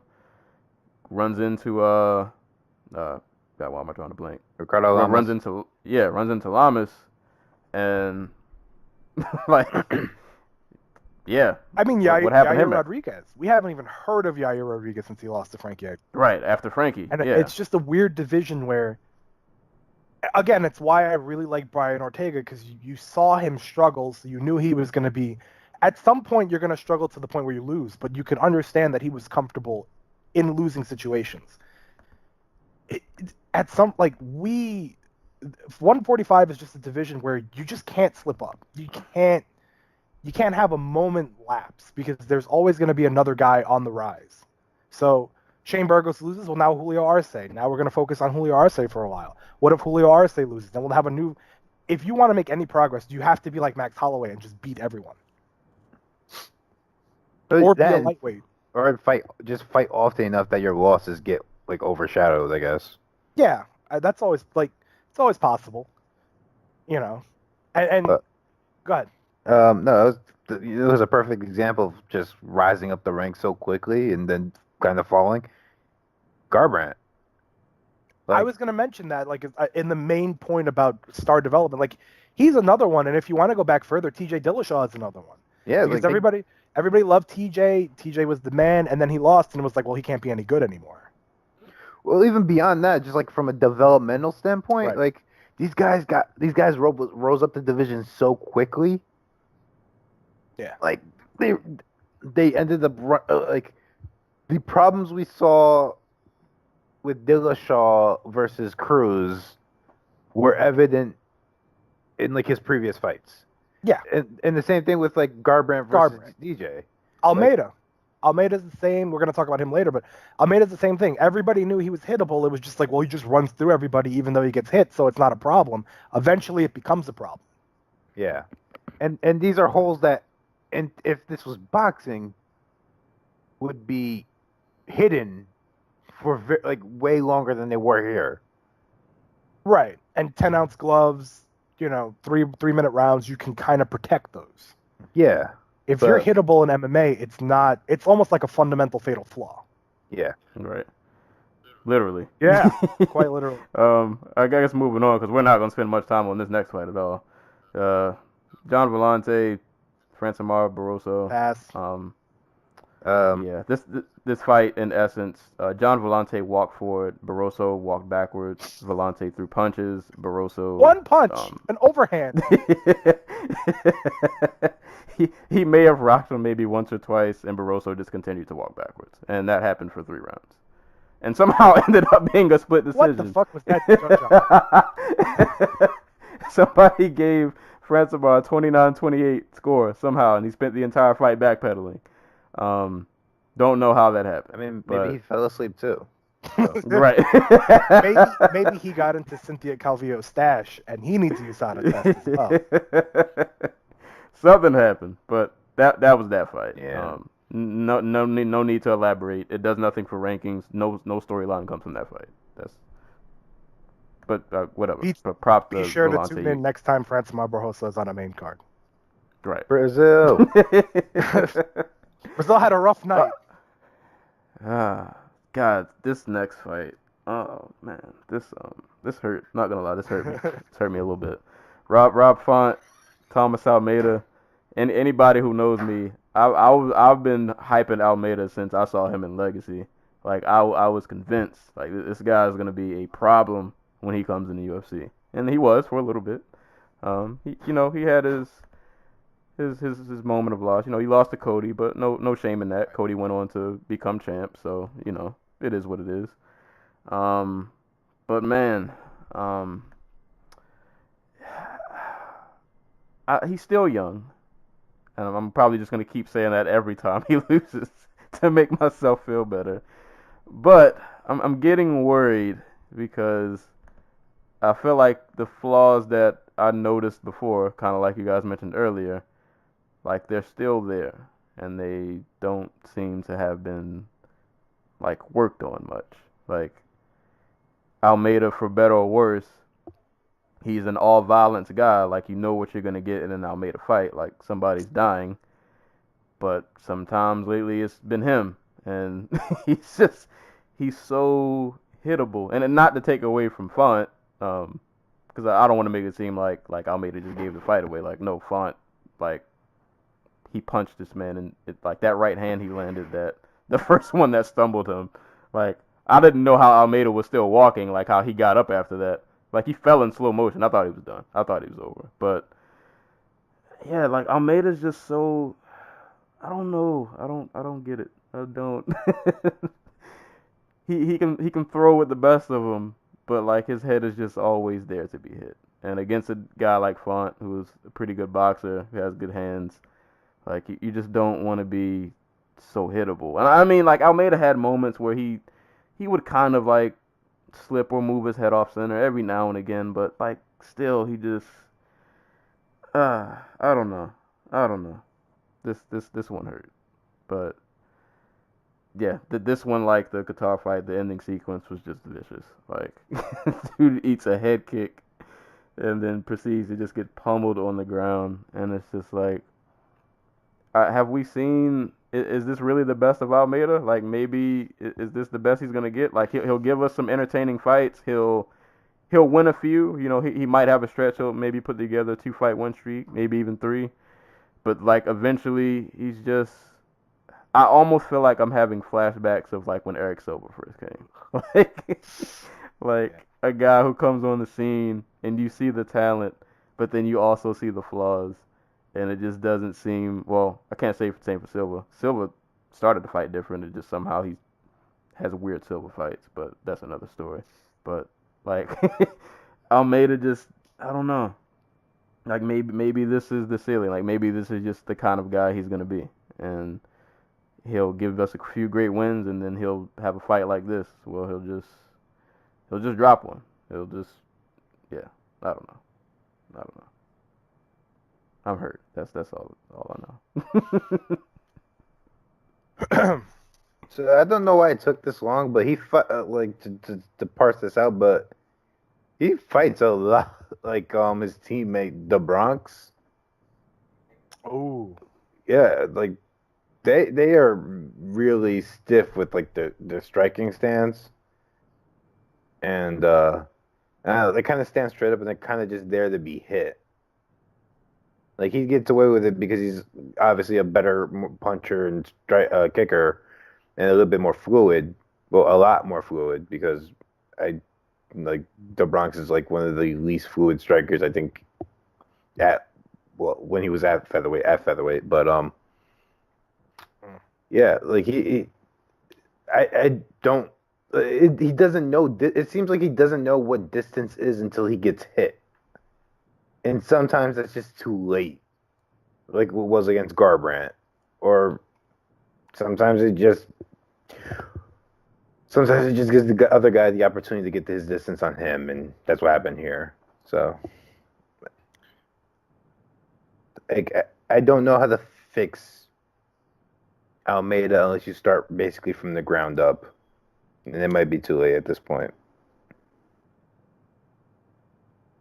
There is a saying in football, and that's that slow feet don't eat. That means that if you're hold on, if you're slow, like you're not gonna make it. Almeida starts too slow, and he gets hit, and then when he gets hit, he decides he wants to be a counter striker. And when he decides he wants to be a counter striker, his chin is not good enough to consistently counter strike when you're hurting and inviting somebody in because you want to get your offense going.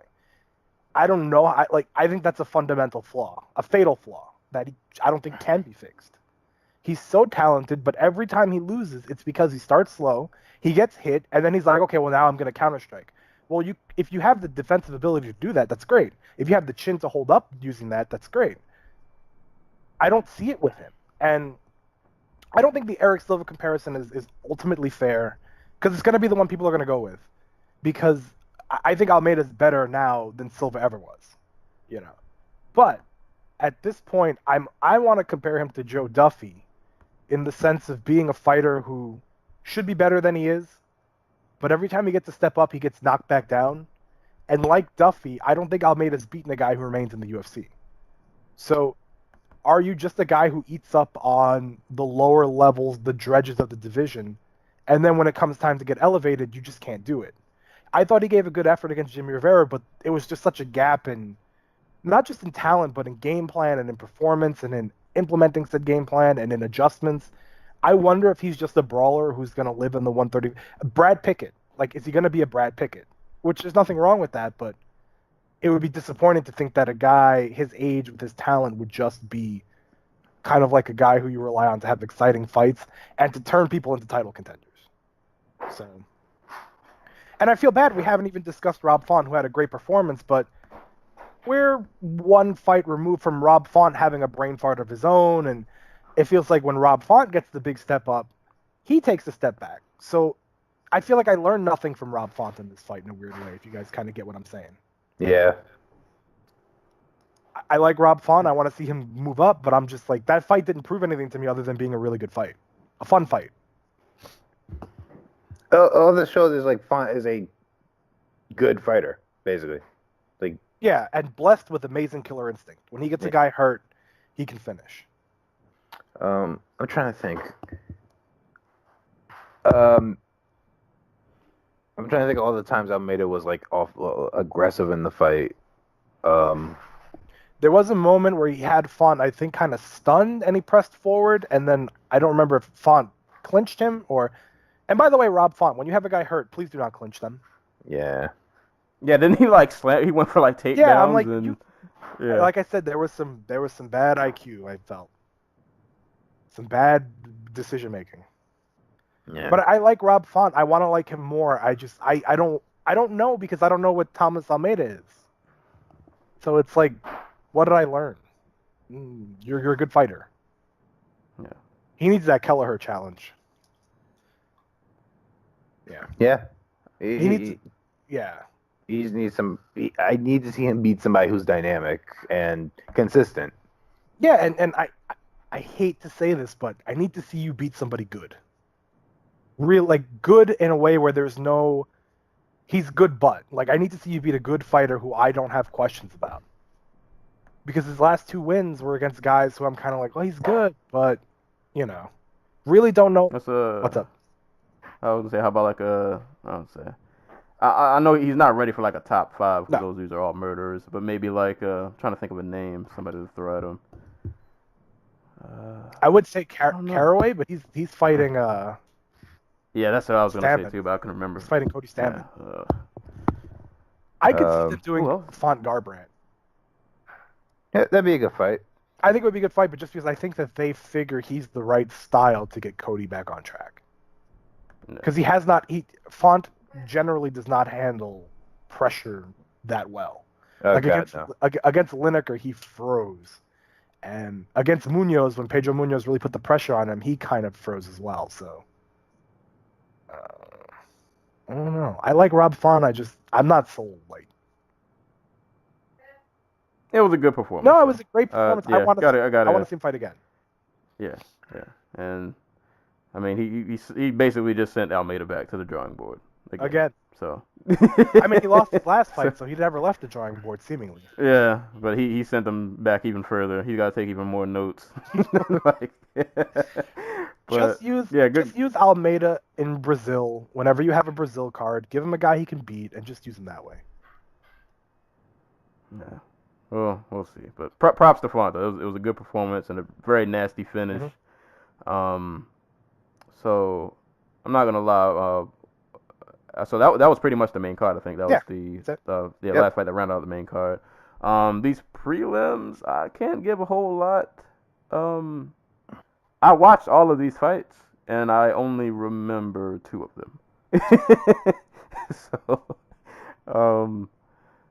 Kyle Bochniak, Brandon Davis. Bosniak won via decision. If you guys have any input, you can feel free, because I don't. I remember at one point in this fight, I think Davis was like smiling and laughing while he was getting beat up.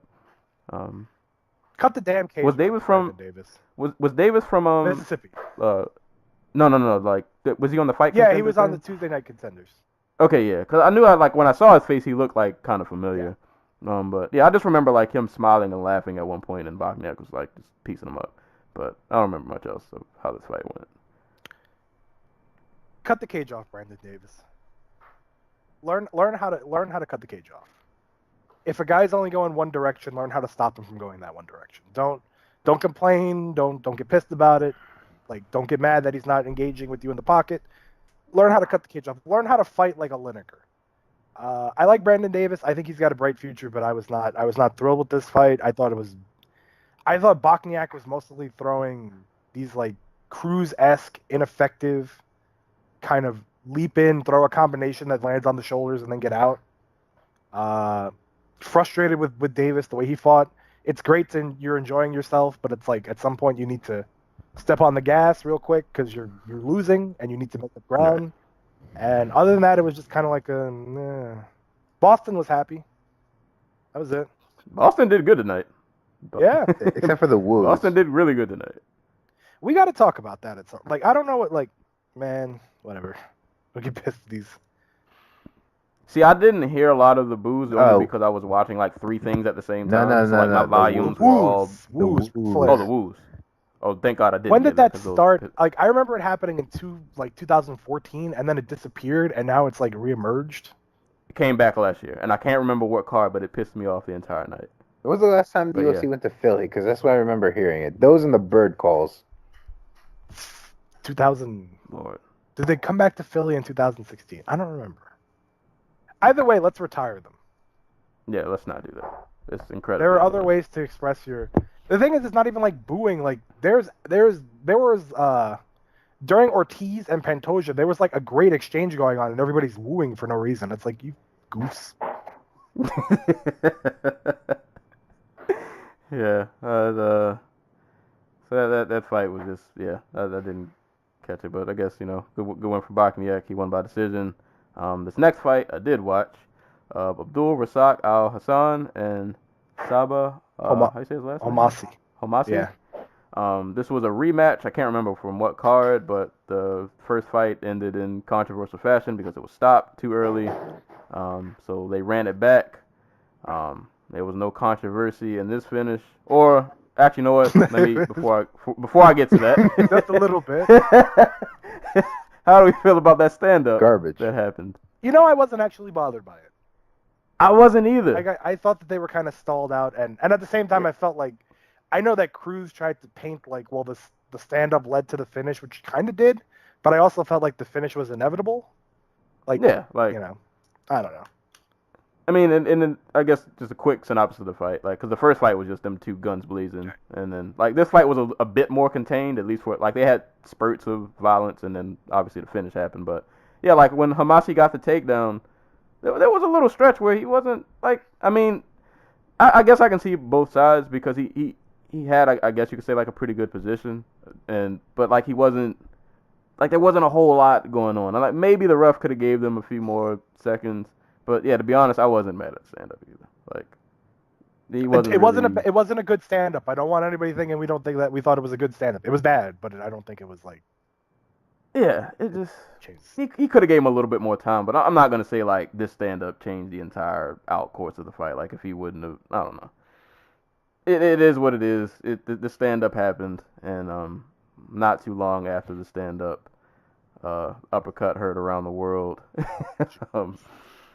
Yeah. Just to Esther Lynn, who has like the best photo of she is the photography goat. Yeah. Yeah.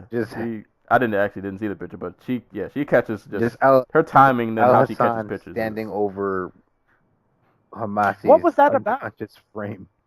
But what was that about? Like I don't know if you saw it, but after he finished him, he like stood there for like 10 seconds just shouting at him. Like what was that?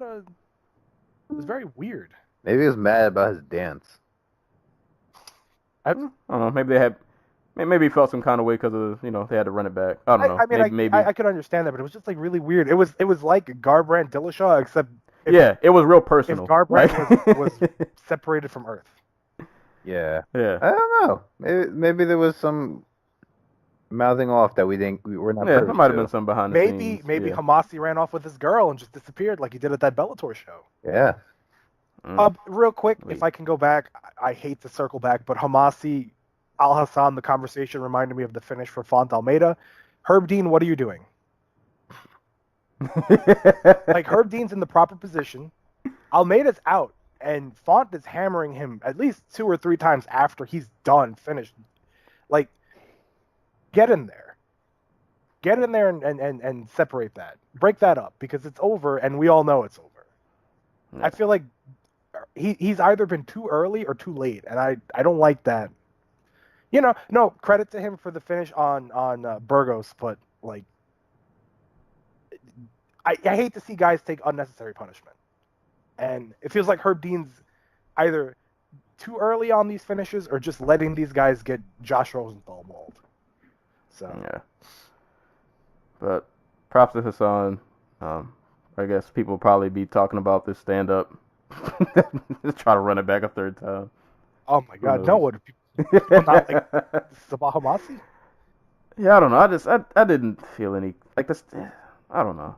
Ace. I get why people were mad at the stand-up, but I guess if he was like a bit more active, I don't know. It's hard. I don't know. Anti-Cool, what do you think about Al Hassan's upside? This is it. You tend to be well, fuck. This is it. You tend to be a good judge of promise and potential. So you, like. Everything Alisson throws is going to land hard. He's going to do this a whole bunch more. Like, he's going to have a career as like an action middle of the road guy, but like he's also 32. Yeah. I don't see it. I don't know where his defensive wrestling game is at, because that's probably lost in his last fight, right? Where he got taken down by oh my God, Akhmedov, yeah. Yeah. And like his boxing game's not very deep. Like the setup for that uppercut that he landed here was basically him throwing the overhand over and over and over again. So odds are he will get more crafty. He will get more sophisticated, but I don't see him being a guy who like cracks in the top 15 unless he gets the right matchup and just like Dexter do it and puts him on ice. There are probably a couple guys he could do that to, who sneak their way into like the bottom of the top 15. Okay, I think that's fair. You tend to have a good idea of where a guy's probably going to cap off at. For me, I'm still pretty like confused as to what he might be. I don't know how you train with team takedown and have no takedown defense, but that there anymore. I don't know him. By himself. Him and the Rocholts are working out together, I guess. I mean, maybe that's why. They're just both so slow that they can't take him down. I don't like, I want to like this guy more because 170 could probably use a few more guys like him. But it's also hard to like, I don't know what his upside is. I can't see a plateau point for him. Or maybe we're at the plateau point. He'll give you some good knockouts. But he might be one of those guys, I think, that'll just stay around because he'll knock somebody out every now and again. But at and this could be a stretch. Who knows what'll happen? But like maybe at most he'll have that fight where he gets a step up and he just like we find out he's not well rounded enough to hang with the top guys. But they'll keep him in the he'll stay around just because he'll give you some knockouts. Yeah, I can see the dude like getting his way into like a top 10 fight where he'll get an opponent because he's just knocking dudes out, and like I said, he catches somebody at the bottom of the division, the top of the division, who is either on the way down or was just like not that great of a striker, and he just decks them and he gets somebody like I don't know who's hanging around the bottom of the top 10 right now, like Magny. Magny. What's Gunnar Nelson doing now? Gunnar Nelson. Like I can see him. I can see him. Masvidal. I can see him getting one of those fights. I can't see him winning one of those fights. Right. But I mean, I could be wrong. Like for all I know, they are putting like a lot of work into his boxing game, his wrestling game. But his last fight didn't really. Not, the first Hamasi fight really didn't leave me with like good impressions of like his overall game. Like he's a scrapper. Pretty much, yeah. He just seems too talented athletically to not be like you're really too good to be this bad. You know what I mean? Kind of like that. Yeah, you're too good to be like this limited, I guess. Yeah, and I mean I don't know how long he's been training. I want to say since he was like 27. It's like what? He's a former judo guy from like he was an Olympic judoka if I remember right. So like 2013. Yeah. He's only 5 years in. So yeah. He's still got time to get better. And who knows, maybe between now and whatever next couple fights, I don't know, maybe he'll switch camps. I mean 170's getting a little up there in years, you know. The Anacle has documented in detail the division's, I don't want to say erosion, but the division's age. So that and just like everybody had to fight Robbie Lawler and just fell apart afterwards. So yeah, right. Including Robbie Lawler. Yeah. Oh man. I mean, that's why guys like Neil Magny are going to survive. They're like, he takes very little damage outside of that Larkin fight, and he's always competitive, and he fights so consistently he'll always be around. Like that division could probably use a few new guys. Hopefully, we'll see. Keep knocking people out so we can get a fresh face. Yeah, I'm all for it. These next 3 fights I can't comment on until we get to the tip-off fight. I don't remember any of these. Dustin Ortiz and Alejandro Pantoja. Pantoja. Pantoja. Toja. Ja. Okay. And Ortiz won by decision. I remember watching this fight, but I think I was watching something else also because I think Bellator was on while this was on. So I was switching back and forth. So yeah, I can't really say how this fight went.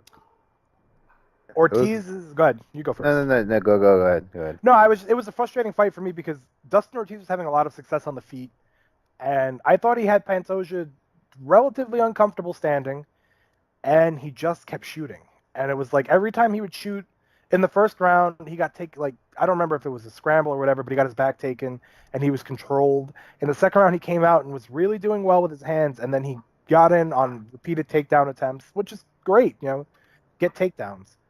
But do damage with them. And he tried, so whatever. And it was kind of 1-1 for me. And then in the third round, Ortiz came out. He's successful on he's landing, and then he shoots for a takedown, gets swept, and gets his back taken.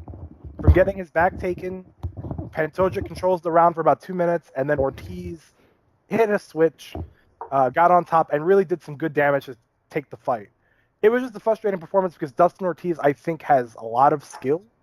I think he's limited in... I don't know if he's just one of those guys who's so rigid to the game plan that he can't change, but it's like I never see the adaptability I need to see in any of his fights to feel like he can make it further than he is. Yeah. Right. And Pantoja, I mean, I don't even know what to say about him long term. He's young. This division really could have used him winning, but c'est la vie. Brazil had a rough night. If I'm not mistaken, I think Pantoja's been fighting for like longer than Ortiz. I thought he was in his like mid-30s. He's actually like 27. Yeah. Oh, because he's been fighting since 2007. Jesus. So how old was he? How old was he when he started fighting? 14, 17, 16. Right. Yeah, because Dustin Ortiz started in 2010. We're gonna do the math right now. 2007, right? Yeah, so that's like 17. Yeah, he's like 17. Yeah, basically everything Joey said. Like, what really I think is Ortiz's like flaw is his greatest strength is that he fights at such a frenetic pace and with such reckless abandon and disregard for anything that's actually happening that it ends up putting him in positions where he gets his back taken, or in the case of when he fought Brandon Moreno, he gets head kicked and then choked out. Right. Like, he fights at one speed, and that doesn't allow for a lot of versatility. That's a good way to put it. And and there's like 125 is this division where if you win and if you finish fights, you're gonna get a title shot. You don't have to get that far. You just have to win a few and put like a few finishes together. And I think he had opportunities to not finish Pantoja, but put himself into a position to get a finish. If you're wobbling a guy on the feet and you stay with it, you can potentially finish a fight. And it's like Mighty Mouse is gonna come back to this division after the TJ fight is done, because I don't know what weight that's gonna be at. That seems to be the sticking point. So you would assume that Mighty Mouse at the very least is gonna be there. You got to be racking up finishes in the meantime, because when he comes back, they're gonna need a guy. And I don't know if they're hot on Cejudo. So I think it was kind of a missed opportunity for Ortiz, especially coming off a knockout where he won in like 20 seconds. Yeah. Like, I just don't think Ortiz is ever going to crack that Probably not, but title shot area. there's such a gap. Like, I don't know who else could potentially do it. Benavidez, like, because I'm trying to think of an immediate title fight for Mighty Mouse when he comes back. Cejudo would have made sense, but I don't think they liked Cejudo Pettis. And I think Benavidez has just now started wrestling again, so he's like way out. We got the winner win Formiga. It's on the prelims. Yeah, I would say win. I'd say if win wins. I wouldn't mind seeing win in there. I just know this is going to be an issue for you because it's on the prelims, so I was waiting for you to follow that up. Yeah, no, I'm very upset. I am very, very upset about that. It's not even on the prelims. I think it's the first one on the night.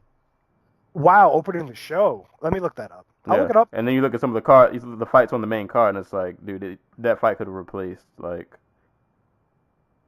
It is the opener on the FS1 prelims. But these are the fights that are above them. Jeremy Kennedy versus Alexander Volkanovski, which is a pretty good fight.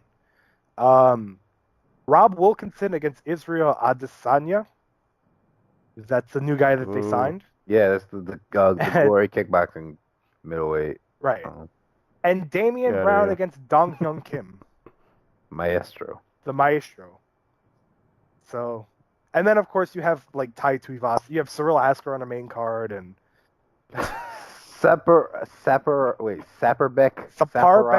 Yeah, Safarov. And Tyson Page. It's all Asker's fault. This entire thing is Asker's fault. I'm okay with blaming Cyril Asker for anything. All right. I'm gonna laugh because there's a very decent chance that Cyril Asker will just take Tuivasa down and lie on him for 3 rounds. Dude, given what we've gotten for the past 2 years with prospects, isn't it like a lock? Or like, no, that's too easy. What's gonna happen is he's gonna knock him out. Oh, he might sub him. Like, he just gets on top and just like gets an arm triangle or something. Tuivasa rocks him. He goes in for a takedown. Asker hits that 3-finger guillotine and for the night. I thought for a hot second Ngannou was gonna get that guillotine. Dude, I thought so too. He had that. He looked like he was trying for it. It looked like it hurt. Stipe didn't like it. He left. I know that. He bounced out of that. He definitely did. Could. I don't know. That would have been such an epic finish. I thought for a second there in that 5th round, I'm like, they're both so tired. Like, I actually thought we could get like an exhaustion stoppage. Like something lands and the dude just flops. Like, remember with Robbie, where it was basically just a good jab? The dude was so tired and beat up that it was just a jab that did it. So yeah. I guess for time, because I still want to get to Bellator, we'll just cruise through these next. There 3. wasn't really anything to discuss. Yeah, Julio, is it Arce? Decision over Dan. Iggy. Enrique Barzola got a decision over Matt Bissett. And to start off the night, Islam Makhachev bombed on Gleison Tibau's parade with a KO, walk-off KO. So, yeah, that happened. That was a nasty KO, too. Like, how is Tibau still fighting? I can't remember the stats they were ringing off before he that fight started, but like, does he have like the most wins in lightweight history, or he's up there? I can't remember. He's close, cause dude's just been fighting for so long. I think he's got the most appearances. The most, something like that. It's some kind of record he has. He looked like a 67-year-old man. Looked old and just sad. Still shredded. You know what though. confuses me? So, Tabao is tied for the second most fights in UFC history, right? That's what. Okay, that's what Okay. it was. How? Dude, he just fought like every. He's been in the UFC since 2000. I want to say 7, and he just fought like from 2010 to like 2014. He fought like 18 times. Like he just fought on every Brazilian card. No, like, I understand like he's a workhorse and everything like that. I don't understand like think of all the dudes the UFC has ever let go. He's survived. How he survived. I don't Yeah, think basically. I don't think he ever lost 2 in a row. Like I think that's why he made it. Like I think T-Bow never. I think this is the first time he's ever been on a losing streak in the UFC. No, he's had one other. He lost to Tyson Griffin and Joe Stevenson back to back, but then he won 2. Right. Yeah. So like, anytime he gets in a funk, well, I guess other than now because he's on a 3-fight skid, but like, yeah, anytime he would get in a funk, he would pull himself up. And they would give him like some of the dudes he's like they gave him comeback fights that wouldn't send him like they gave him winnable fights to like. He loses to Jim Miller. His return fight after that is Kurt Pellegrino. Like, yeah, like they're giving Peter Hallman, you fights that you Jamie Varner, like, John Cholish. So, yeah, they're giving you fights that you can definitely win. Like, they're not sending you back down the rabbit hole. And I'm not telling a guy that's stocky he can't fight anymore. That's not a call I'm trying to make. I'm not being in the office today. I have to tell him, yeah, we're letting you go. Have you seen T-Bow fights? He might just try to hold you, take you down, and then stall on you. How amazing is it going to be when they're doing the Khabib Nurmagomedov like Hall of Fame speech 15 years from now, and it's like the one blip on his resume is Gleison Tebow. Like the only guy who's ever given him trouble for real is Gleison Tebow, and it makes no sense. Yeah, that's what happens when you're built like a superhero. Yoel Romero's translator. What he's built like for real. So, Anti-Cool, do you want to talk about Enrique Barzola real quick? Yeah. Here we go. Yeah, he should be undefeated. He should be undefeated. The fact that Kyle Bochniak is higher up on the card than him enrages me, because he should have won that fight. Well, I mean, he should have lost to. If we're being honest, he should have lost to Mowgli Benitez. Disagree. Do you want to fight about it? A little bit. I'm like, why don't we just? I don't remember these fights. We'll rematch them in Peru, and Benitez will finish the job. But as for this fight, he kind of threw me off. He didn't come out aggressive and shooting for takedowns. He was very much just like, I'm going to counterpunch and throw kicks from range. Turned it up in the second round, like halfway through. Just started getting in on takedowns, throwing Bissett to the ground, and kind of just playing the leg game with him while he was dropping. Not like with his back to Bissett, but like these awkward hammer fists from the top. Sideways almost. Yeah, sideways. And it was enough to earn him the decision. He mentioned in the post fight that he prepared for like a southpaw. He was preparing for a southpaw who was like a completely different style than Bissett, but Allen pulled out, so he tried to play a little safer. I don't know. It's not really a whole lot to talk about. He's deceptively strong.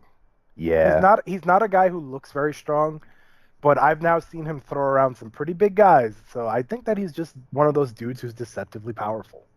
And we crack jokes, because you're a big fan of him. But I do think he's got top level potential. I need to see more with the hands. He can kick really well. He's a great kicker, but I need to see the punches come soon. And that was pretty much it. Like, the rest of the card was it was basically a filler card up until the top 3 fights. Filler card with good prospects. So, Shouts to Arce. Julio Arce, like I said, I think he's going to be the next guy that we hear a lot of hype on. They're going to South America, and it looked like he had the Colombian flag, yeah. Colombian flag. So My that's other great. country. Are you just going to claim everybody who wins? I mean, no, I'm Colombian Peruvian. I know. Where? But I'm I know also you're going to claim everybody I who know wins. you're Peruvian. I hear it all the time. Yeah, that's because the UFC hasn't signed Sabina Masso yet. So when she gets signed, you'll hear about Colombia all the time. I see. Well, She just needs to head kick one more person. there's a really good fighter in Titan FC who's Colombian. I just can't remember his name. I'll look it up for you. Is it the guy who Shorty Torres is fighting? No, a different guy. All right.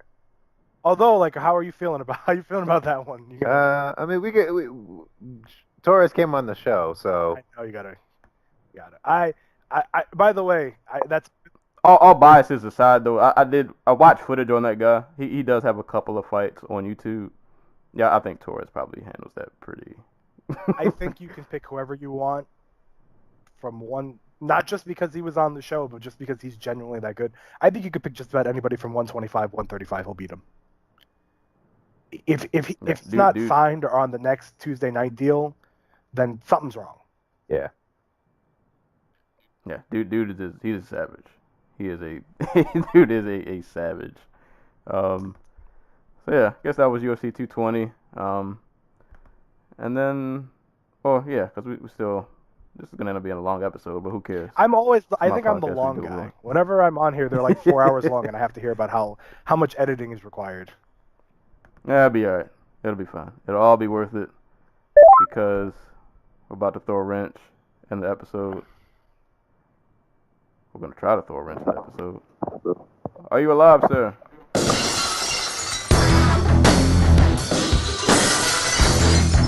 Yes. There we go. Oh, hey! I was just burying you a minute ago, I think. I feel the warmth. Oh I man. feel the warmth. Oh, no, it's fire. It's a fire in here. So we finally have the four amigos all in one room, digitally at least. I feel you like John Cena walking into the Chicago arena when he went up against CM Punk.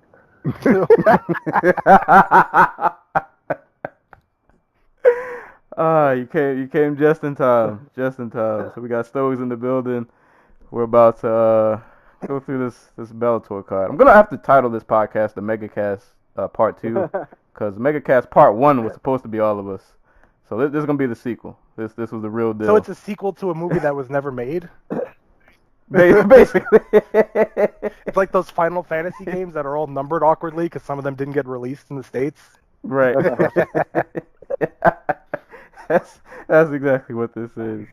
So we'll go through just main card of Bellator, and I have a shout out for the prelim Bellator, but I'll do that later.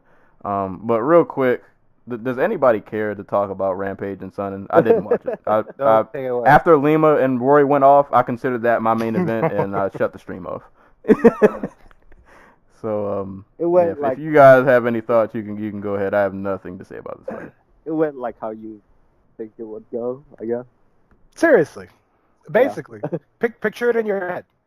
A fat And now I Rampage get the picture. trying to get up. Now I got a picture of Sonnen fighting Frank Mir because Frank Mir's probably gonna kill Fedor. As much as it pains me to say that. That's gonna be weird. That's gonna be a weird fight. I'm trying to visualize it in my head. That is What, Frank Mir Sonnen? Yeah. yeah. That Dude, Frank. what is that Frank even Mir, gonna? I mean, Chael Sonnen could win that fight because Mir, after about 2 minutes, is a tired man. That's why he's fighting like 250, 260 pound men. Yeah, I'm just saying, like, dude, Chael Sonnen looked, well, okay, no, he looked pregnant. He looked, I don't want to say third trimester, but he looked pretty rough out there. He cracked the scale at like 222. So Yeah, I mean, he looked like he just woke up and was like, this is what I weigh.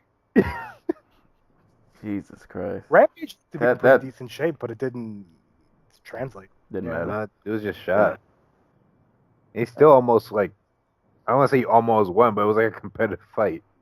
I mean, it was, but it was, it was like if you were like in a coma, and I woke you up and said, or you woke up and you were like, "What was the last MMA fight?" And I said Rampage and Chael Sonnen, you would be like, "I know what happened." Like you can just picture. Oh boy. But yeah, that fight happened. Bellator's quote unquote heavyweight tourney. Yeah, it's underway. Chael Sonnen has advanced to the next bracket. Jesus Christ, what's going on in 2018? Why is this happening? It's a weird year. It's gonna be a weird year. Because heavyweight sucks. I mean, Yeah. Joey Ayala Two- is an alternate in this thing. If you need to know how far down the rabbit hole we're about to go. How does 205 have to step in to save heavyweight, and 205 is just as bad as heavyweight? Oh man, yeah, Bellator going Bellator. That's So if King Mo Some wins more the of the tournament, does that mean they run back King Mo versus Crow Cop? Jesus. at this Jeez. point, why not? Crow Cop can retire Bellator heavyweight champion. Oh, This is all Minikov's fault. I don't like Find him. release him or like do something with him. Yeah. I mean, he's out in what did he fight? M1? What is Fight that? night. Fight night. Global. Yeah, yeah. He's out there still beating people up. So, yeah, I don't know. But It's just yeah, that fight happened. It was a main event somehow. All the Whatever. promotion. The funniest part is this was so last minute. Literally all the promotional material has Lima McDonald. yeah. And from This the was yeah. like the signs that they hang up behind the fighters had Lima McDonald on them. This was not a good week to be a promoter because Dana White was rather upset with the questions he got regarding the Conor McGregor interim deal. And Scott Coker, who rarely kind of loses his cool, was pretty pissed off when he was getting repeated questions about this rapid, sudden main event change. So I don't think he mean- wanted it. I don't Yeah, think he that's did the thing. either, but like I also think he didn't want to let Jimmy Smith go either, so Yeah. Oh, real quick. Shout outs to Big John on this card. He did he good. did really. I thought. Big John did really good on commentary. I got to admit I had the commentary off. I was not going to listen to that. I'm not, Like him and Goldie like aren't too bad together. Like it works. It works. And like Big John isn't as what's the word? Like he isn't as like stone faced, I guess, as you would think he would be. Yeah. Like His personality Yeah, came like out a little bit. yeah, right. Like On his- yeah, like he's yeah. pretty loose on the on his microphone. podcast, he was pretty enjoyable. Yeah. Do you think shout John outs could win to the Big heavyweight John. tournament? Oh god. He could at least advance. He one would be round. in the semi. Big John and Fedor is like a dream fight for some dude out there. He could at least advance one round. Oh man. But I guess we'll go into the what I had as the real main event. Douglas Lima, Rory McDonald for the welterweight title. This fight gave me everything I loved and hate about Douglas Lima all in one fight. Lima, oh man, how do I put this? Lima's just one of those guys where I feel like all the talent's there, but he's so like lackadaisical sometimes, and like he's just so almost to a fault where he's so relaxed that he's just willing to accept like whatever happens. Like he has the power to end a fight. He can put anybody's lights out, but he's just kind of content to just kind of chill. And it's kind of like, well, if it happens, I'll take the opportunity. But if in this case, if it doesn't happen, you know, like he just, I don't know. It's weird. And like, obviously he had moments, if anybody saw the fight. The leg kicks were definitely working. I mean, Roy McDonald's calf looked like the hematoma that was on Mark Hominick's head. Like, like it was really ugly and painful to watch. But like, really from both of these guys, it was kind of like underwhelming almost. It was like Roy was pushing the pace and at the same time not really doing anything. Like And I don't understand how that works. Like, he pushed the pace. He was getting takedowns, but, like, he got takedowns, and then it was just kind of like, okay, what's the next step? Are you going to go for a finish? Go for a sub? No, we're just content to just kind of, we're just going to sit here. We're just going to lay on each other. And, like, I don't, who refereed this fight? Oh, Sherdog doesn't even have it up. Oh. I don't know who refereed this fight, but they pissed me off the entire fight. I think it was This fight, Herzog. Honestly. was it her? Yeah, it was Herzog. This fight should have been stood up so many times. There was so many moments where there was just nothing going on, and I was almost baffled at how, I don't know if you saw the picture, Stoges, of did you see what they look like when Rory and Lima took a picture in the hospital, I guess, or maybe it was just like in the hallway afterwards. Their faces were wrecked, and I'm like, where did the damage come from? Like, I remember the leg kick, so I know the calf got hurt. And, like, Lima landed some shots, but, like, he didn't really land any combinations. Neither one of them got off too much ground and pound. Roy's nose must have just shattered off of one jab or something, because, like, if you would have saw their faces, you would have thought this fight was, like, an all-out brawl. But, like, I don't know. It was just one of those fights where Roy just happened to be in control more of the fight via him landing takedowns, and Lima just kind of being content, just sitting in a closed guard but not really doing much. And outside of a few moments, yeah, I mean, Roy just kind of won, just being in control a little bit more. He did a little bit more of nothing. Like, they both didn't do much, but Roy just did a little bit more. Like, if Lima would have did just a little bit more than just those leg kicks, he probably could have won this fight. But Roy got takedowns, and, you know, new champ, it is what it is, I guess. So I think we're past the point where Rory McDonald's a striker. Like, I think this is just going to be him going forward. Well, it's just like after it was like the second or third round, like he just couldn't walk anymore. Like he was just on one leg. So, Yeah. Like, it just seemed to me like he was pushing the pace, but he was also like kind of in survival mode, just because he was on one leg. You know, like he had no choice but to just take him down. Yeah, but I'm like, I only watched the fight this morning. I only saw round 5 last night, and that was I watched it. I want to say early in the second round. I mean, his nose was already broken. Like, I'm pretty sure at this point, like, if he stares at himself too hard in the mirror, it'll just break. Yeah. And honestly, I think his body's just kind of falling apart. He's been fighting since he was 16. He's like, what, 30 now? 29, 27? He looks a lot skinnier now. Like his body isn't as refined. Yeah, I think he's probably leaned out. He's 28. 20. So he's been fighting for 12 years. He's been through some, like, really hellacious blood and guts type shit. Like, It's got that Jordan Mean syndrome. You've been fighting since you were like 12, and now your body's just your body's trying to call it a day, but you're still trying to drag on. yeah, and so I think just going forward, this is just going to be the new Rory McDonald. Like, he's going to jab at you till his nose breaks, and then he's going to get on top of you. Yeah. And I was trying to think, like, dude, that fight wasn't exciting enough, I don't think, to warrant like an instant rematch. So do you do like Rory Koreshkov, or are we just gonna bump Rory up to middleweight because he said he wanted to get both titles anyway? Do we just throw him up there and see what happens? Rory versus MVP. As much as I would like to see that fight, we all know MVP is. I would say Rory. It would have to be Rory Daly too, but one, that first fight was not competitive at all, and two, Daly seems to have his eyes set somewhere else because he's already talking about fighting out his deal and leaving. So, Which, by the way, it's not Bellator. it's Daly. This is a guy who's had problems everywhere he goes. So you have to be fair to Bellator. Like I take shots at Bellator sometimes, but this isn't them. This is a guy who just has problems everywhere he goes. Yeah.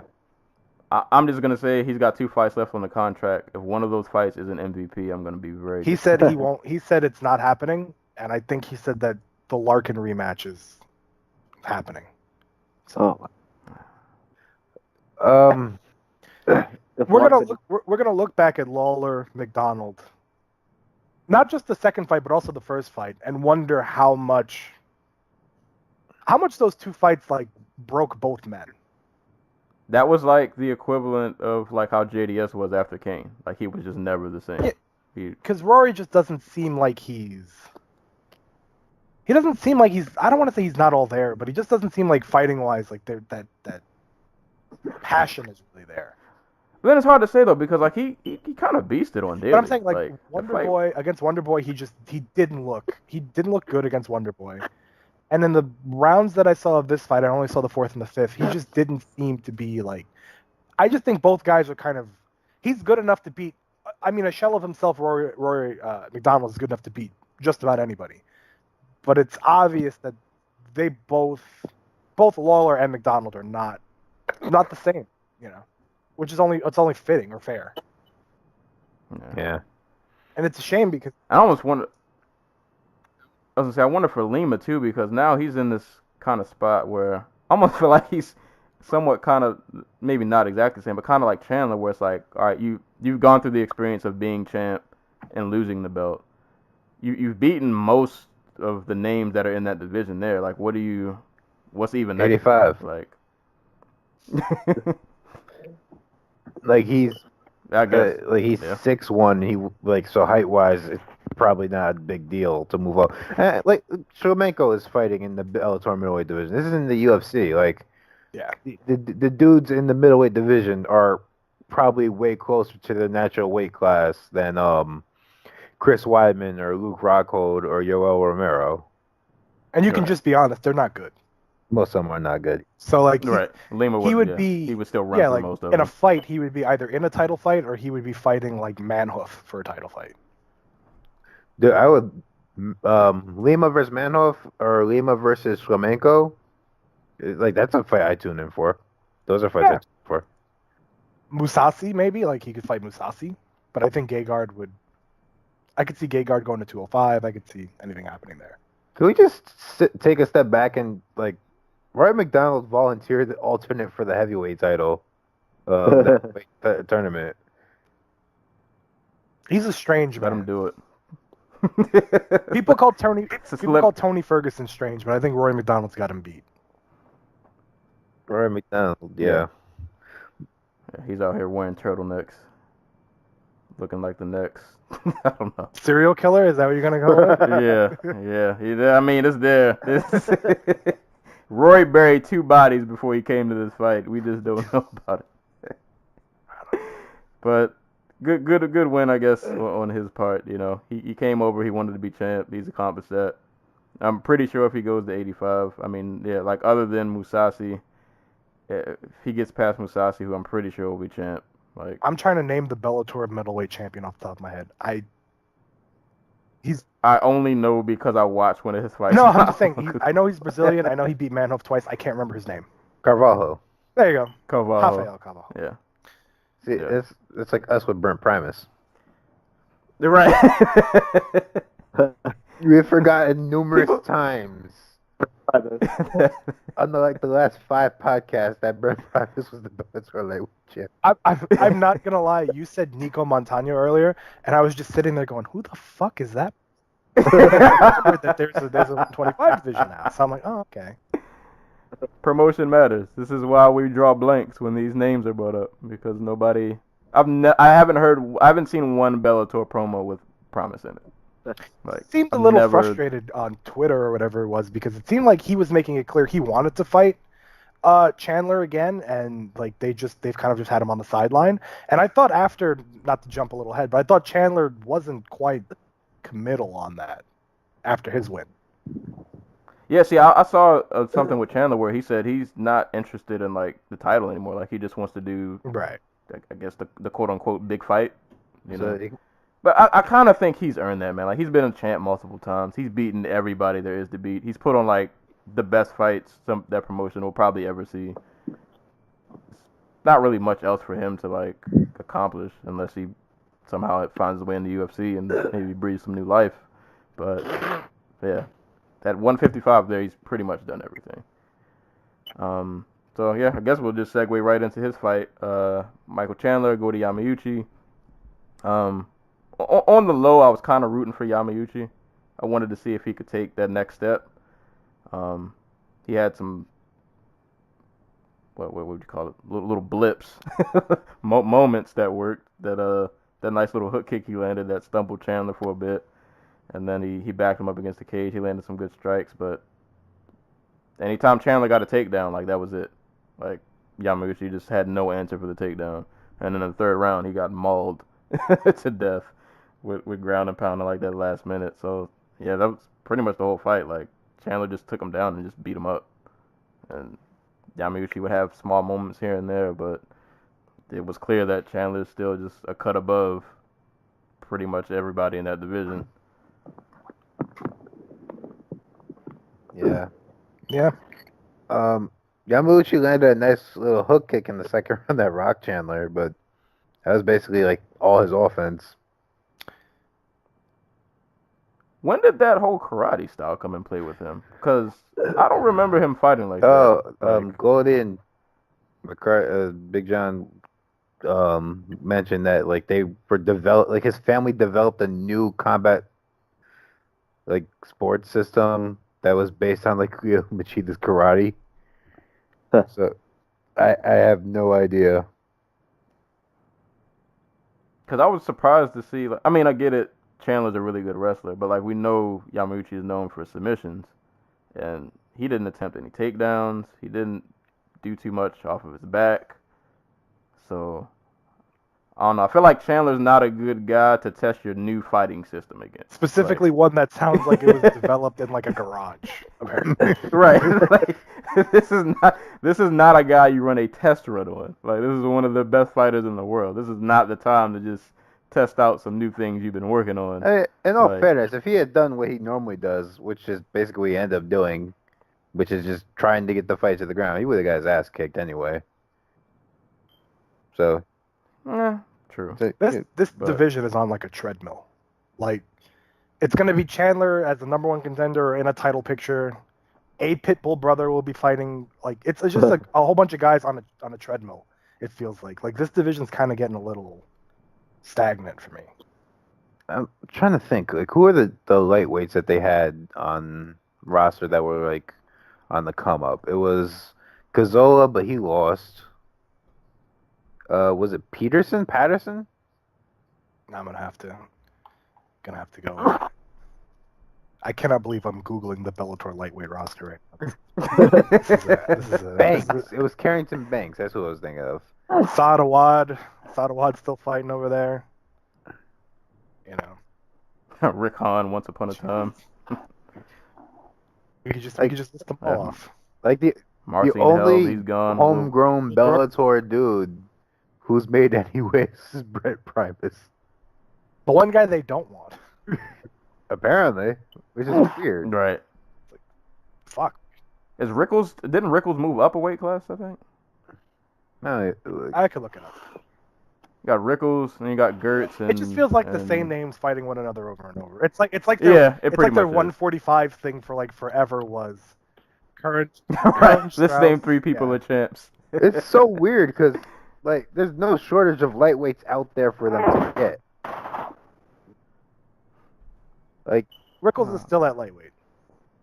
Okay. Like if they really wanted somebody, they could go and probably get them. The weird thing is the UFC, they did the Tuesday Night Contender Series, and if you didn't get signed, apparently they kept you on like a retainer for 30 days. As soon as those 30 days were up, every lightweight should have been in Bellator. You know, like it's just they should have, because it's exposure for the fighters, and if you're Bellator, just wait 30 days, and as soon as they're free, start signing guys. But they just never made a move apparently.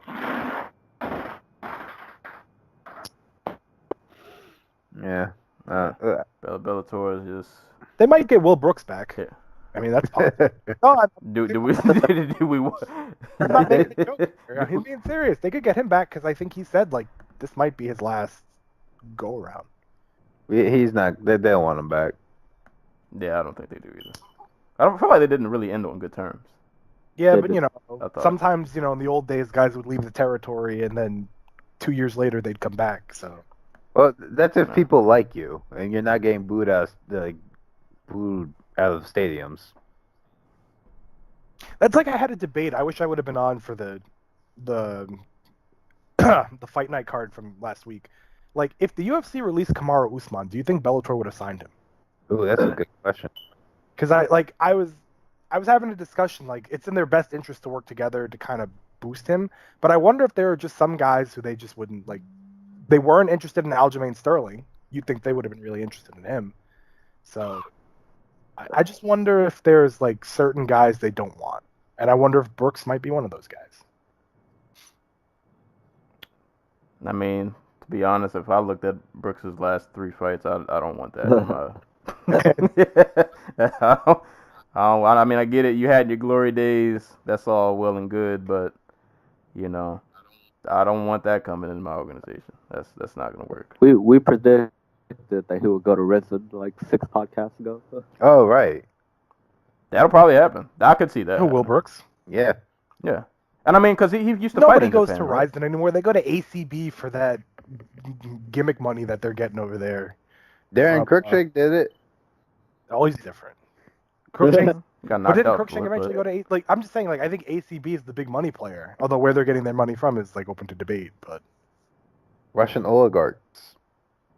I believe, wasn't the guy asked how he's getting the money for ACB, and he said that like Allah brings it to him or something along those lines. Something like that, yeah. So, I need to change. I need to change religions then, because nobody's bringing me any fucking money. I'll start a fight org. I'll get you some shit. I'm pretty sure the owner is just friends with Putin, or not Putin, someone in the oligarch who's just laundering them money. There was this whole thing about where all that money that these guys get comes from. It's literally just them accusing like bankers and like what are those people called?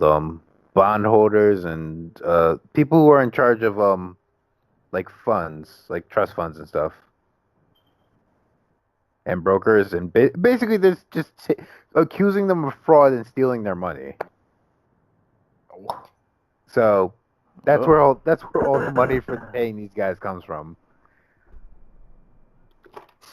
If the anti-cool disappears, we know why. We have. This is why Brittany Griner gets paid $1 million to go play basketball in an empty gym in Russia or something. Wonder if somehow them and PFL are borrowing from the same people. No, PFL is just like rich American dudes who just want to be Dana White. They're doing a terrible job. They want to. No, they're gonna run shows, dude. It's gonna be a big show. They're gonna do it like they still got events planned in 6 months. Oh yeah, are they doing $1 million turn? What was it? Yeah, I gotta bring that back up. We gotta make sure they're held accountable for all these promises that they made last year.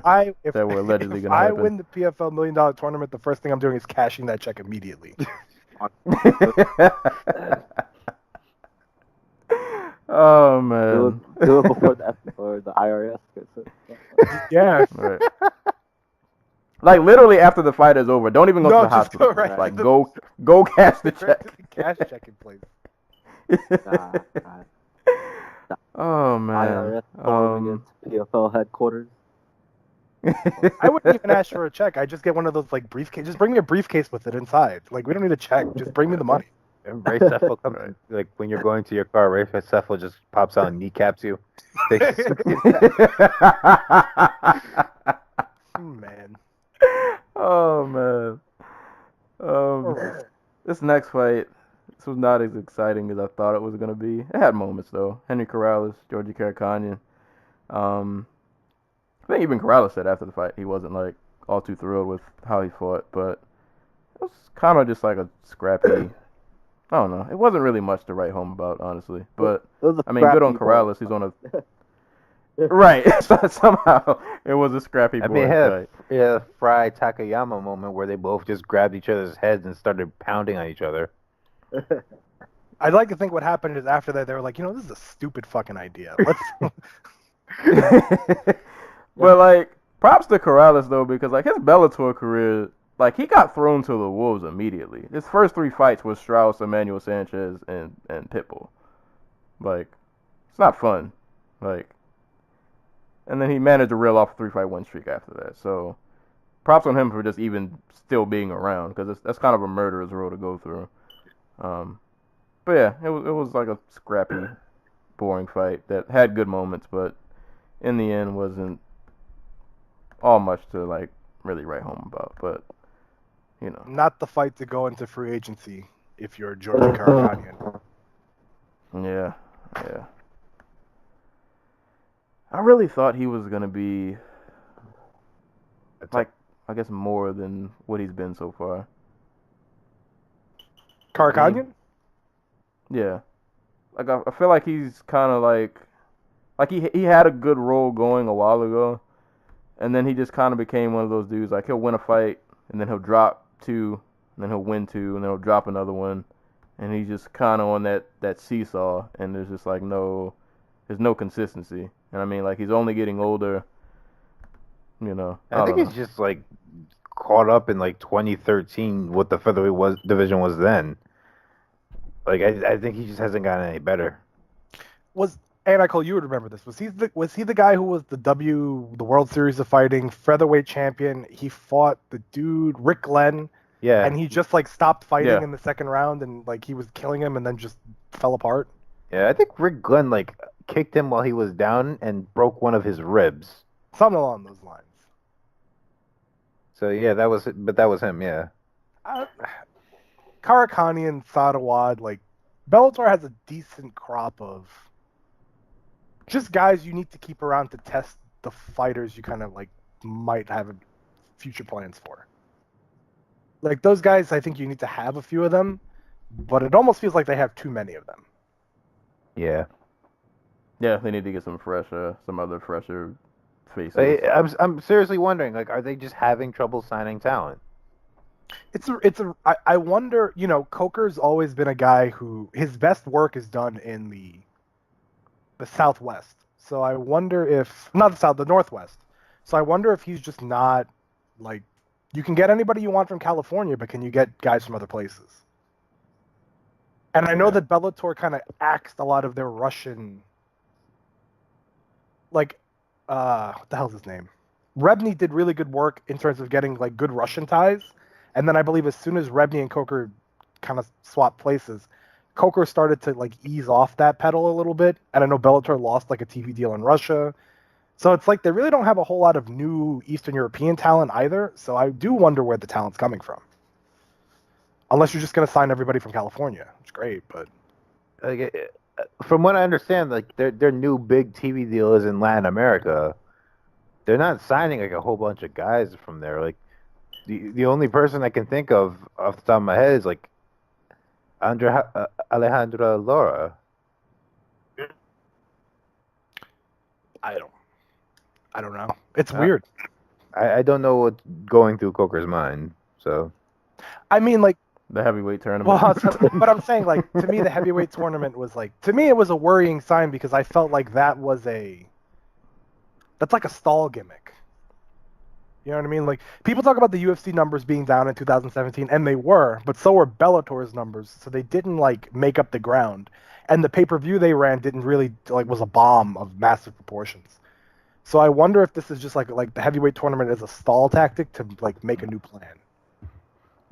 you know what's concerning? What I've never understood. What's up? So up until yesterday, Bellator had their middleweight, their welterweight, and their what was it? Featherweight champions all from Brazil. They've had a bantamweight champion from Brazil. Their best prospect at 145 is a Brazilian, Talia Nogueira.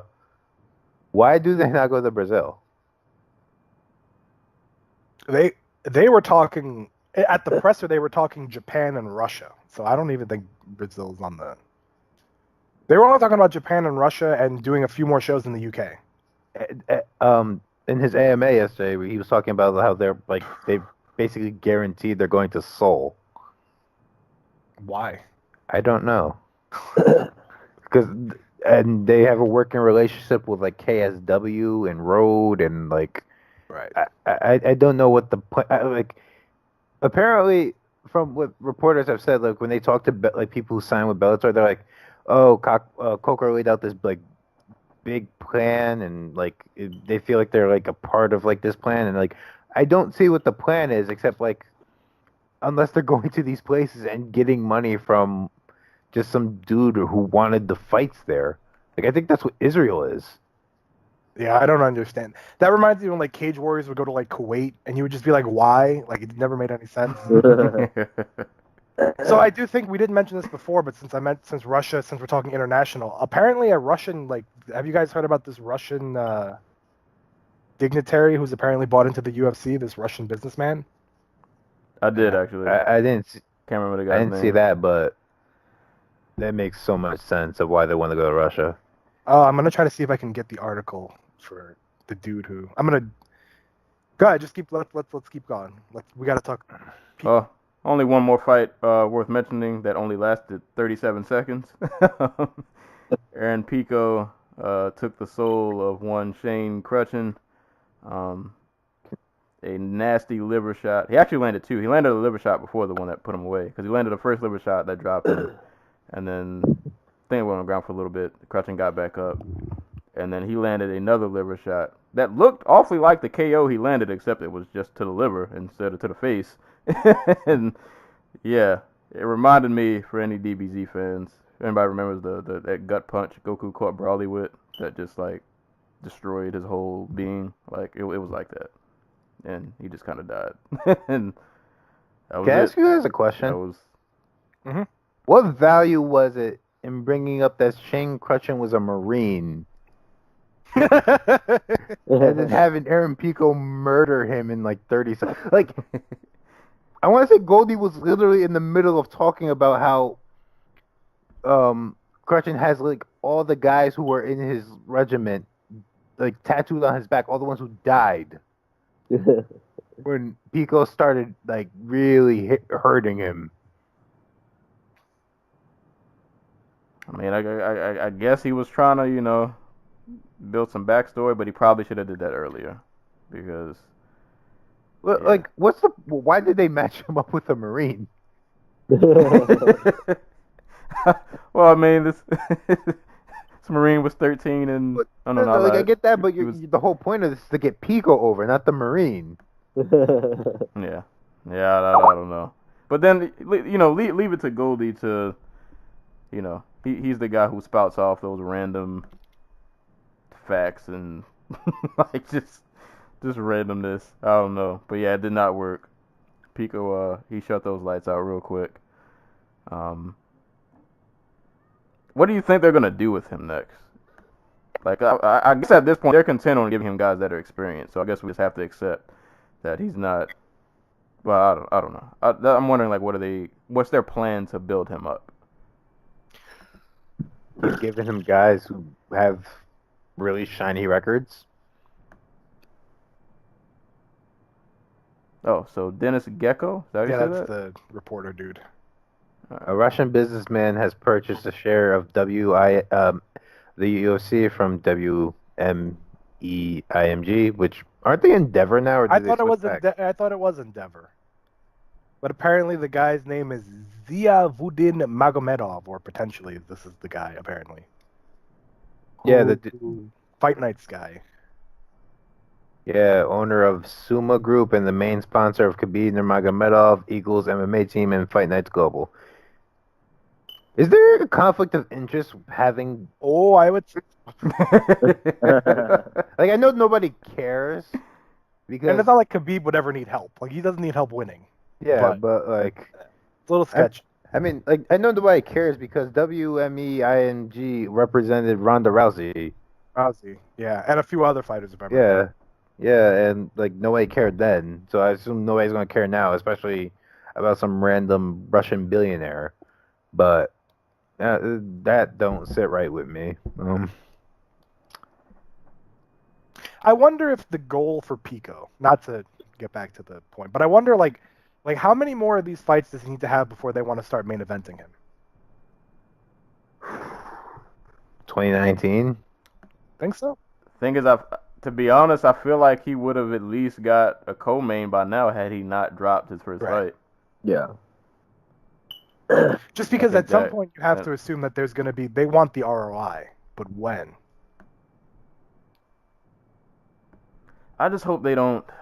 I hope they don't just give. I don't want him to get the MVP treatment where like he's just fighting a bunch of just random people. In all fairness, I And think like the 3 people he's fought have probably been better than Anybody? Yes, Well, Gonzalez. except for Gonzalez. I wonder, like, you know what? I think those two might be correlated because I wonder if they got the heat for MVP and they're like, well, fuck it, we'll just give this guy like somebody credible so we don't have to hear about the MVP bullshit. And then he lost, and now they're kind of like stuck between, you know, developing him long term and wanting something a little bit more concrete up in front. All right. Yeah, because I mean, and I get it because it does kind of put them in a tough spot because that guy's a prospect that you really want to be careful with because he's potential that could be a moneymaker for you, and you really don't want to get him derailed. Like, that's not somebody you want to send back to the bottom of the rankings because you matched him up with somebody he had no business being in there with, and then you know, Kind of already. like the point we you already made. did that though, in theory. But I think it at least I feel like all right, there's no good part in losing, but like I feel like it's better to take losses earlier rather than later because like all right, you drop your first one, but Right. if you go back out and let's say you knock out like the next 4 to 5 people, I think people are more willing to forgive that first loss, and maybe they'll even convince themselves that that was just a fluke, like he just like whatever, he just lost his first fight and now he's killing people. But like I feel like if he is to drop a fight, like whoever they match him up with now, if he loses his next fight somehow, like that's trouble. Now we have a prospect who we thought was going to be great return on investment. Now he's kind of shaky. So like, yeah, you want to give him a matchup that kind of tests him because you don't just want to feed him this, you know, Joe Schmo from down the street. But you know, eventually people are going to catch on that he's not fighting like legit competition. So it's kind of, I don't know. He's in that Sage Northcutt kind of category where it's like you've invested so much in him, and now you have a setback, and how do you adjust to the setback without exposing that the guy's not ready? Right. I don't know. You see, the problem was starting him off on the main card. Like, Yeah, I think because like we were discussing earlier, I don't know who even knows if if that was on the cast or not at this point. It's like 7 hours ago. But, Right. like, I think MMA has changed to the point where if you lose early, you're lost. I think that they'll never see you as a star. If you lose in the UFC or in Bellator early, they'll never see you as a star. They put him on a pay-per-view, gave him a lot of hype and publicity, and he lost. And I wonder if there even is a return on investment at this point. A major return on investment. So. And the other thing is, like, this is a sport where you're not really, like, he's out here crushing dudes, but like, he's not going to be good until like 5 years from now. Yeah. So like, Which I speaks don't to his know. upside. Yeah. Yeah, it's ridiculous, but like, what are they gonna do? Are they gonna, like, if he keeps murdering the Shane Crutchins of the world, is he gonna fight Patricio Pitbull or Daniel Strauss or any of those dudes? Like, And one too many Crutchins gets you the MVP shadow. yeah. Yeah. And this is what happens when you put them in like these high visibility situations. Like, that's why I think they did such a great job with Ed Ruth and Taro Fortune to just hide them away in the prelims for a year while they got their bearings. Who's an old veteran? Oh. Forget I ever brought that up. BJ Penn flashed in my head for like 2 hours. You know BJ Penn's getting dusted off for that Hawaiian show. I hope not. Protect BJ, man. We gotta get this, get this guy far away from a cage. Don't even put him near mitts. Like, I just had a vision of BJ going to Bellator and BJ and Pico. You know they do that. Oh yeah. They would, in a heartbeat. I'm surprised In UFC a hasn't done heartbeat. Northcutt BJ Penn yet.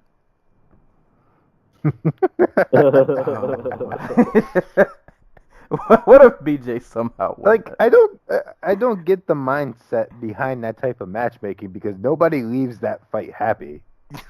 No, I think Sage Northcutt is the only guy who could probably turn the Hawaiian crowd.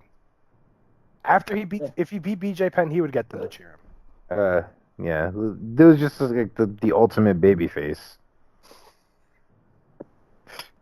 Oh man, God, BJ. I hope he's doing okay wherever he is in the world now. He's not retired, and I'm pretty sure he did an interview where he was like, the only mistake he's made is going to 145. Like he wants to fight at 155 again. I say we bring back Dennis Seaver and we run it back. Oh. No, that was the closest he's BJ been. That's the closest he's been to a win. Ah man, hold up, Stoves. What did you? Who said BJ and Sanchez again? Yeah, Was it you BJ said Diego. that? Yeah, that's probably gonna be a thing now. Jesus. Like, At least it makes sense. oh, okay. Pretty sure BJ Penn could roll out of bed and KO Diego Sanchez if Sanchez had an 8-week camp and was. I'm not so sure anymore. Sanchez does not react to anything thrown. But he does shoot for Oh. takedowns. All right. I don't think BJ's. I don't say at this point in his career, he could probably still stuff a takedown. Maybe one or two. And then that third one comes in the second Yeah, but round. you breathe on Diego Sanchez and he's out. You know, I don't want to make light of his I don't know. chinniness, but let's be real, like, dude. I don't know. That fight scares me. But yeah, UFC 220, Bellator 192. Oh, shout out to who was it? Other prelims, Joey Davis.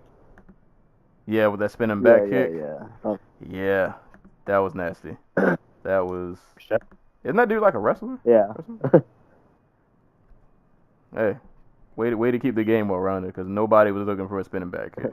And Stokes, did you have Yeah, any that was 220 thoughts that you'd like to share with us? Since you were Uh, tardy, I suppose. In my theory of the body armor drink curse was true. I told Sensei Anti-Cody yesterday, Cynthia, Cody, Francis, the main faces of that sponsor. Cody, Cynthia, Laws, Francis is next. Jesus. Yeah, he did text that last night. I told him, don't you dare curse Francis Ngannou, and it was too late. What is body armor, by the way? It's just a drink. But I'm saying, like who's it? Like, isn't that Faber's gimmick juice? Is that what it is? I think Kobe is part owner. Something like that. Is it like an energy drink? I've never even seen it at the store or a gas station. I haven't either. I'd never heard of it. Literally, I never heard of it until you mentioned it. I saw it on the. But when I saw it, I was like, oh, they must be doing all right. Somebody's out there buying into the hype. Oh man, yeah. Weird night. A good night of fights like this whole weekend, and we didn't even really get a chance to quick mention. Shout outs to Errol Spence for beating the bricks off of what was that guy's name? Lamont Peterson. Yeah. Real quick note about that fight. It won't spend too long, but there was a point. I think it was after the fifth round, because I mean Spence won every round. In the fifth round, he really let loose and he knocked him down. There was a point. I can't remember if it was the fifth going into the sixth or the sixth going into the seventh, but they were in Peterson's corner, and like Peterson was saying everything I don't want to hear from a fighter. Like, like the coach, and I kind of like what the coach was doing because I feel like he was trying to protect him, and he was like, "Listen, man, like I don't like what I'm seeing from you right now. Like, if you keep doing this, I'm just gonna throw in the towel. Like, we're just gonna stop." And he's like, "Do you want to keep going?" And Peterson gives him this long, drawn-out answer, which basically amounted to, "Hey, if you make me quit, I'm not gonna argue but I'm gonna keep fighting just because my pride won't let me quit. They Like that's basically what he said in this long-winded sentence. He was like, "You know me, man. You know how I do. You know, if you want to stop it, then whatever. Like, no. Like, do you want to fight or are we gonna stop? Like, there is no in between. Like, are we gonna go or are we not gonna go? But I thought that was kind of funny. But good on the coach for protecting his man. And then after the 7th, they just, Spence just poured it on him, and that was that fight. And hopefully we get Spence versus Keith Thurman, but we'll see what happens with that. Are MMA fighters more mentally strong than boxers? No. You don't think so? I think they're dumber. Well, he didn't say intelligence, just they're mentally strong. Well, yeah. I don't think you. Like, boxing, like we see so many dudes like kind of like just quit. I don't know, man. Like, you know what I think it is? Well, all right. Disclaimer. No, it's not fighter bashing or anything. I don't want it to come off like that. I mean, obviously, to fight in any sport, you have to have some degree of mental toughness. But I almost feel like in MMA, there are some dudes I'm pretty sure who are just like iron-willed, go out on the shield, a la like a Robbie Lawler. Like, you're just going to have to pull that guy out of the octagon before he leaves. I don't know if it's so much sometimes mental toughness, but also sometimes, for some reason, I don't know what it is in MMA. Are cornermen in MMA just opposed to stopping fights or just getting their guy out of there? Yeah, pretty much.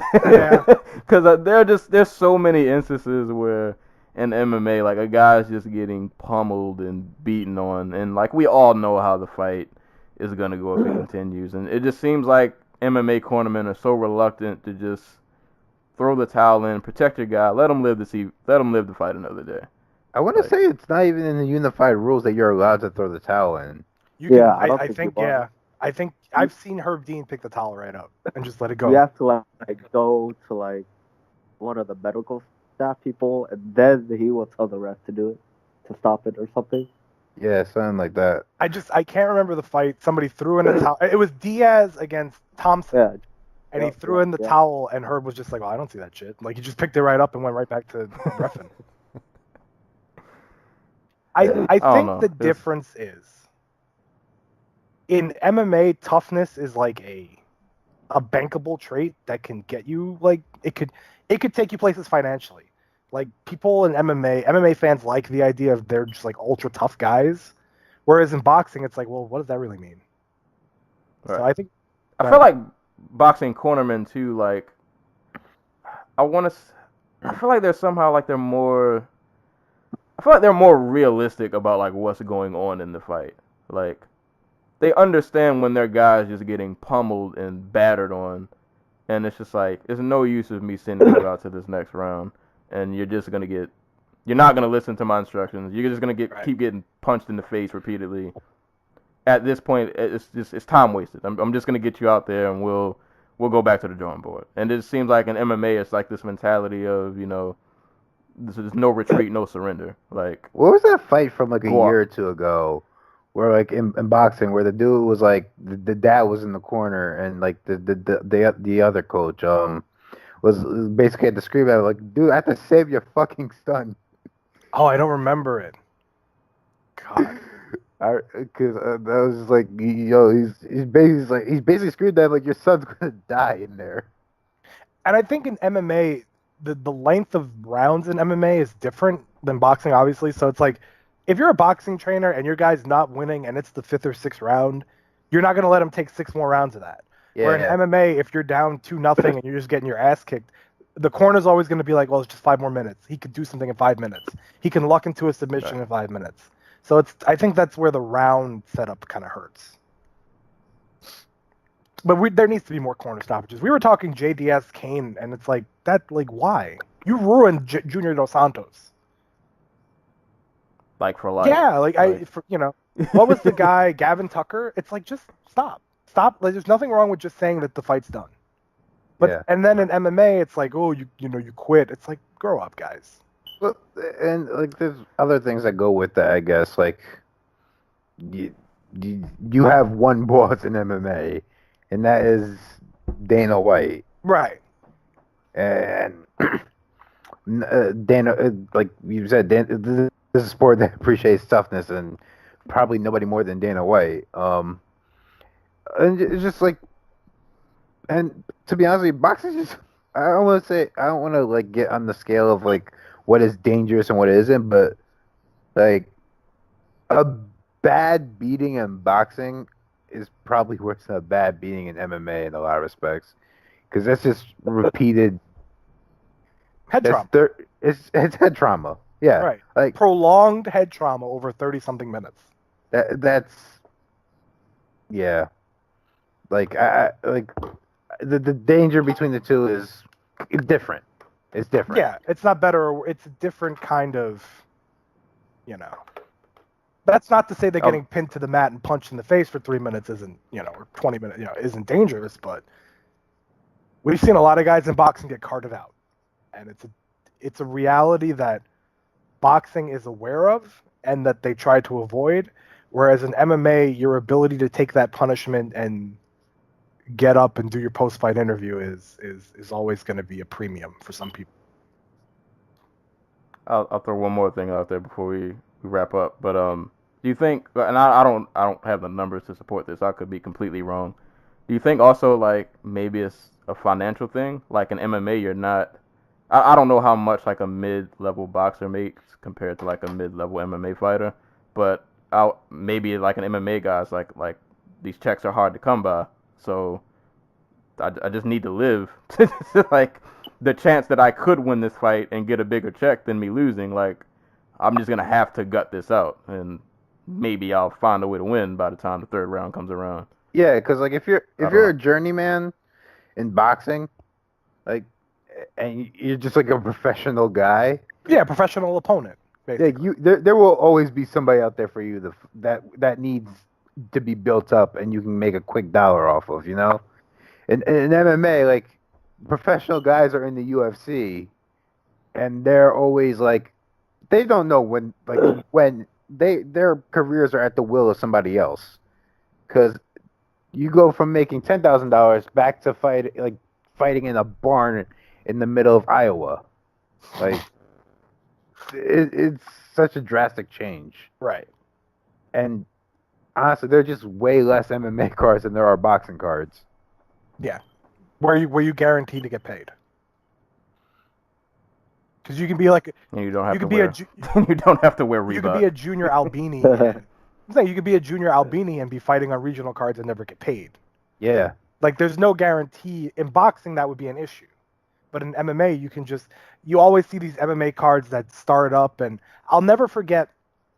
Dave Monet was fighting on like a regional show, and he wins his fight, and they give him the mic, and the first thing he says is, "I haven't been paid yet." And I was like, "Oh, you fucking kidding me?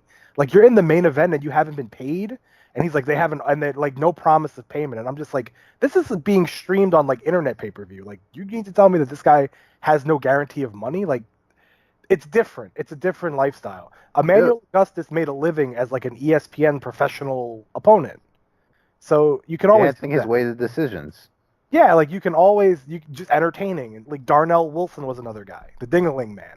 Dude, like Sarah Kaufman is somebody who's fought on Showtime. Right. Was the Strikeforce bantamweight champion, and she went her only fight before going to Invicta after leaving the UFC was going to like South Korea. I think she headlined the card, and she was not paid for like the fight. The last time I checked. Yeah. Keith Jardine went to do a show in Puerto Rico, and there was like they had to like shake down the promoter to get the money for him. Oh, so was that card where literally nobody got paid?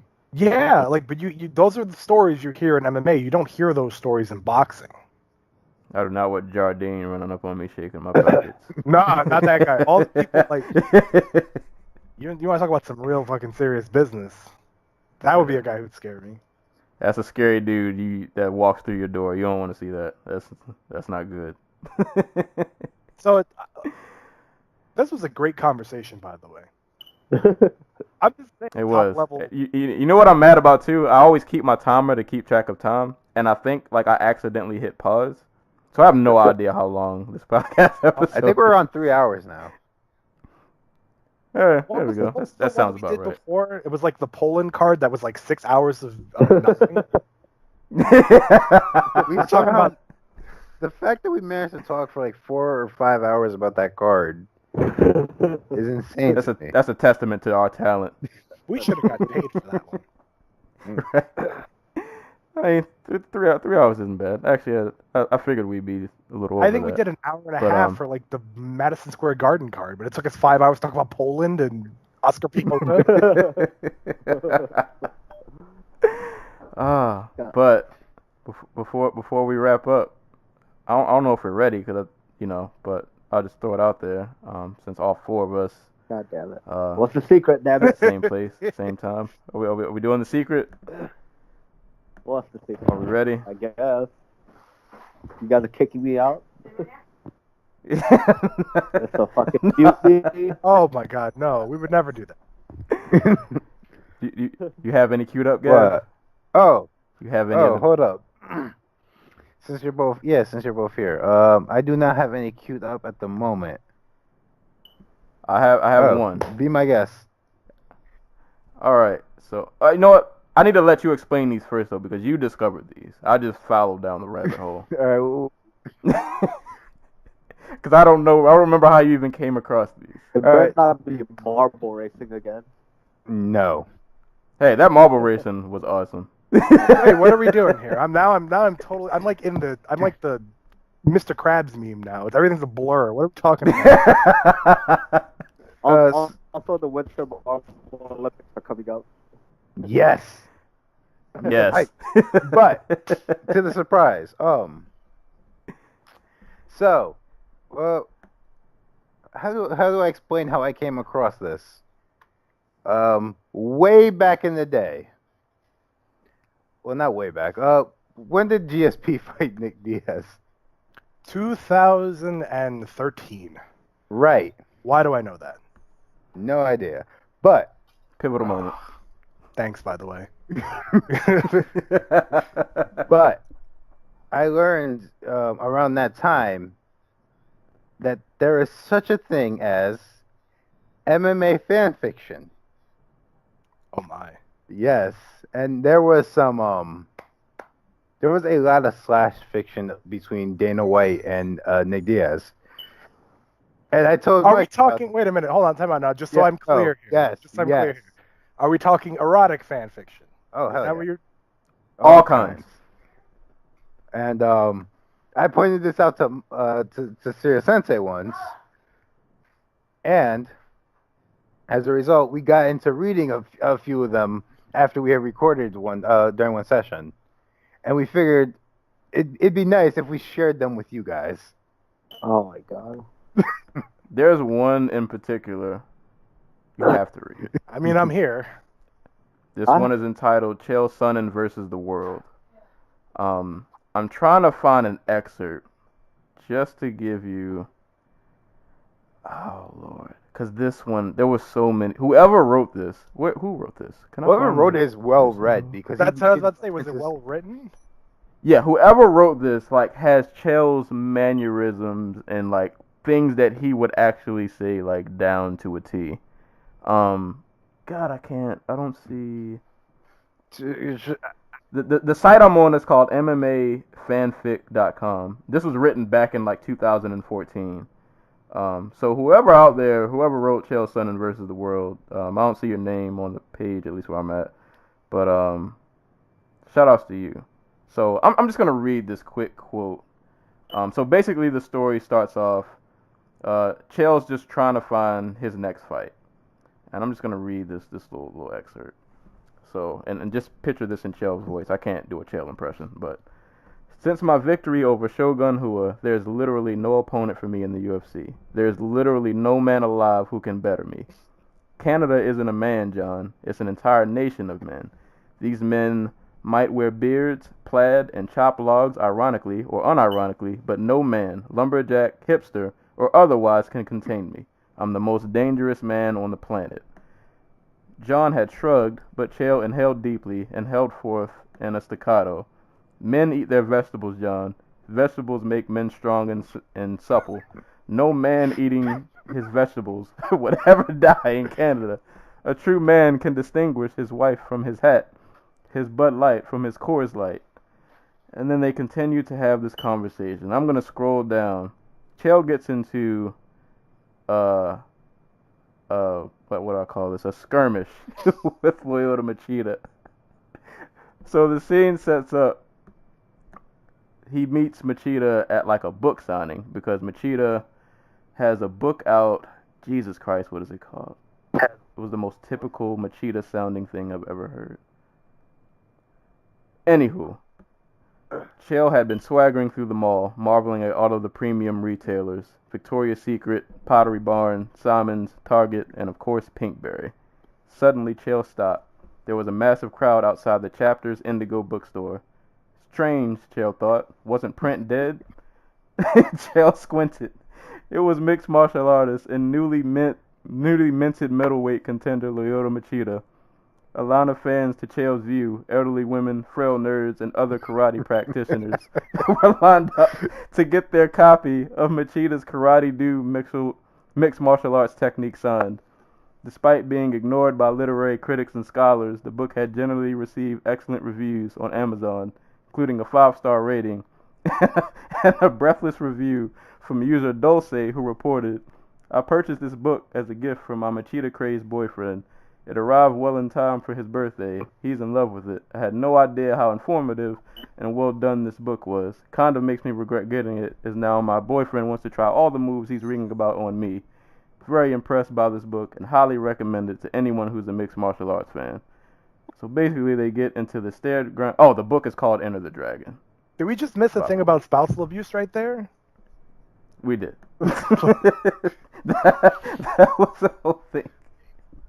And the last quote. Oh, this is where it gets good. Lyoto. So they get into a showdown. They're facing off.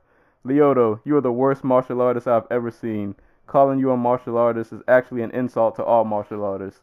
Your performance against Mr. Wonderful was an embarrassment.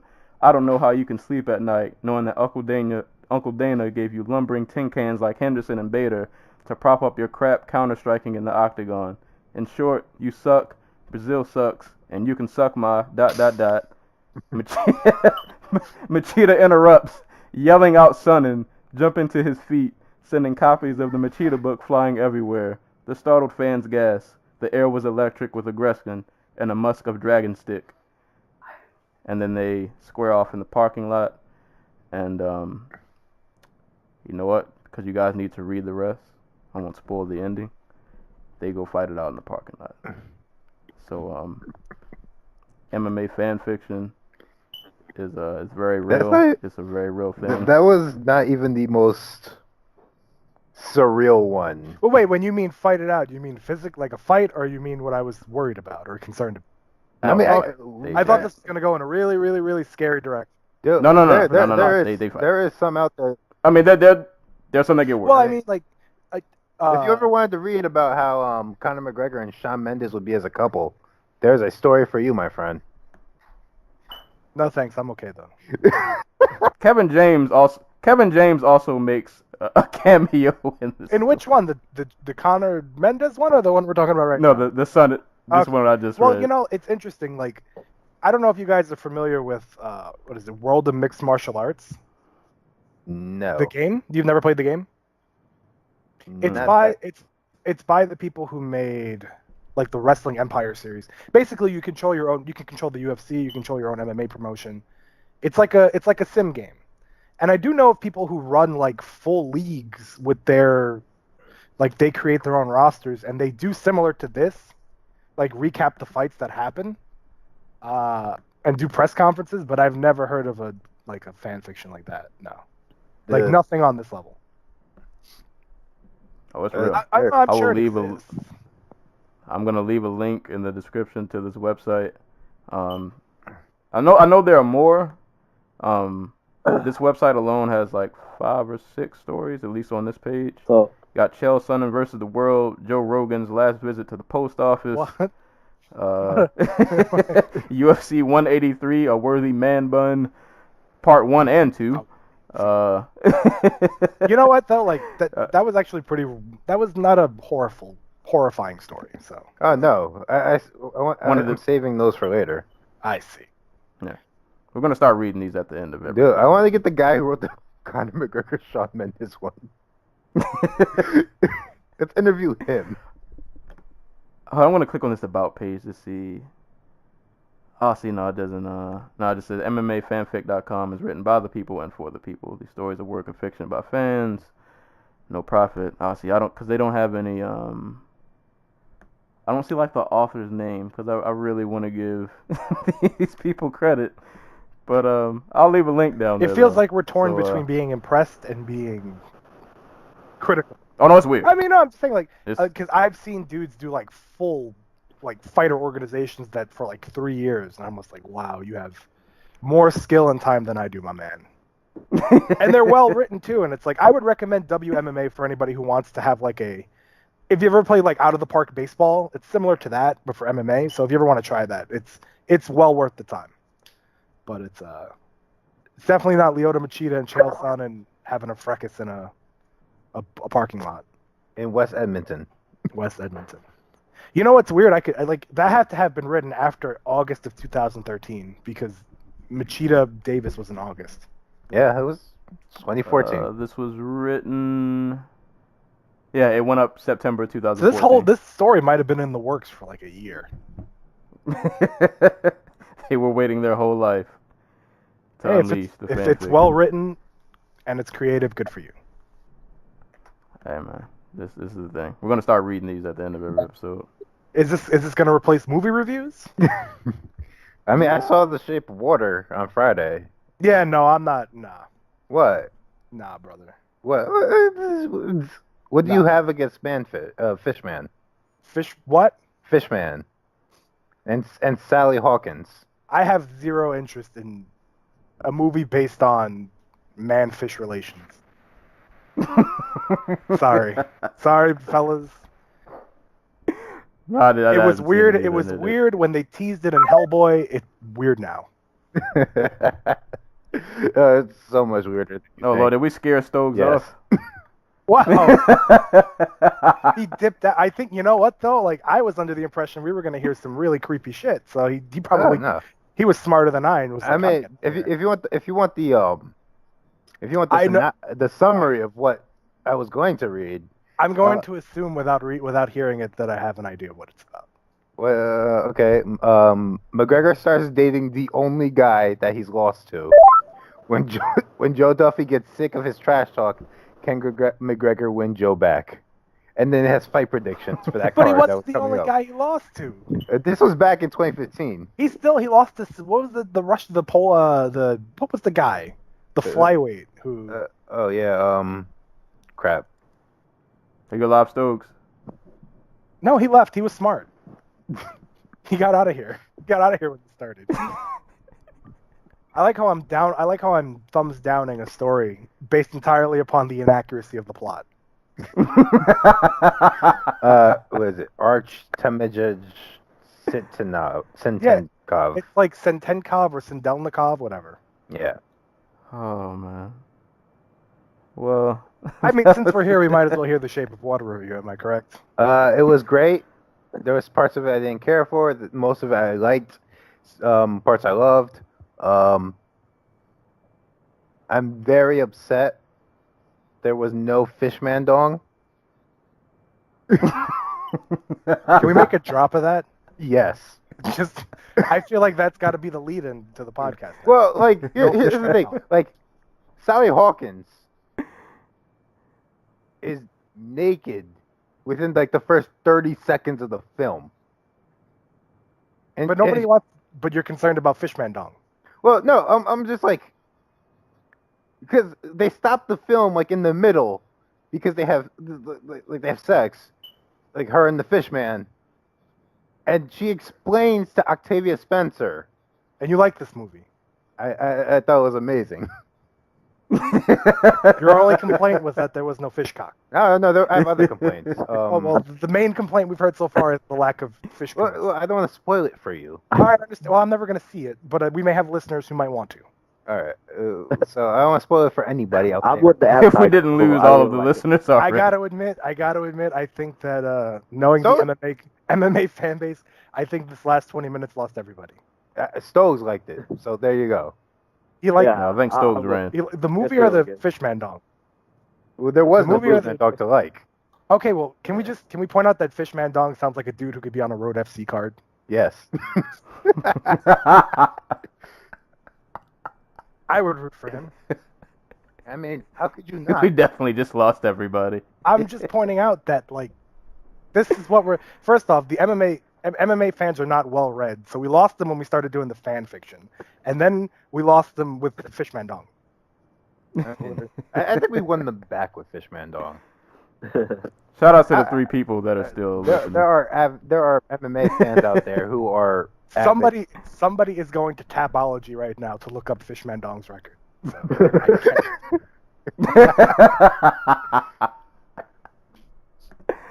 Oh man, make sure after you guys search that you delete your cookies. That's not a. Don't leave that in your search history. You don't want your significant other to have questions.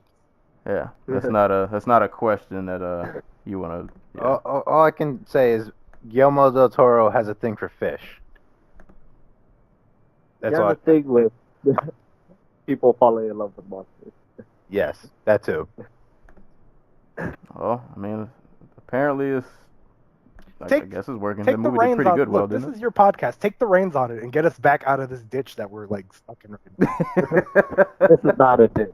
It's a foray into You thought the 4-man pod was going to be like a hit, and now we're talking about Fishman dong and I think we're doing all right. Fish names, I think about it. Actually, real quick, before we even get into shout-outs real quick, I just thought of this randomly the other day.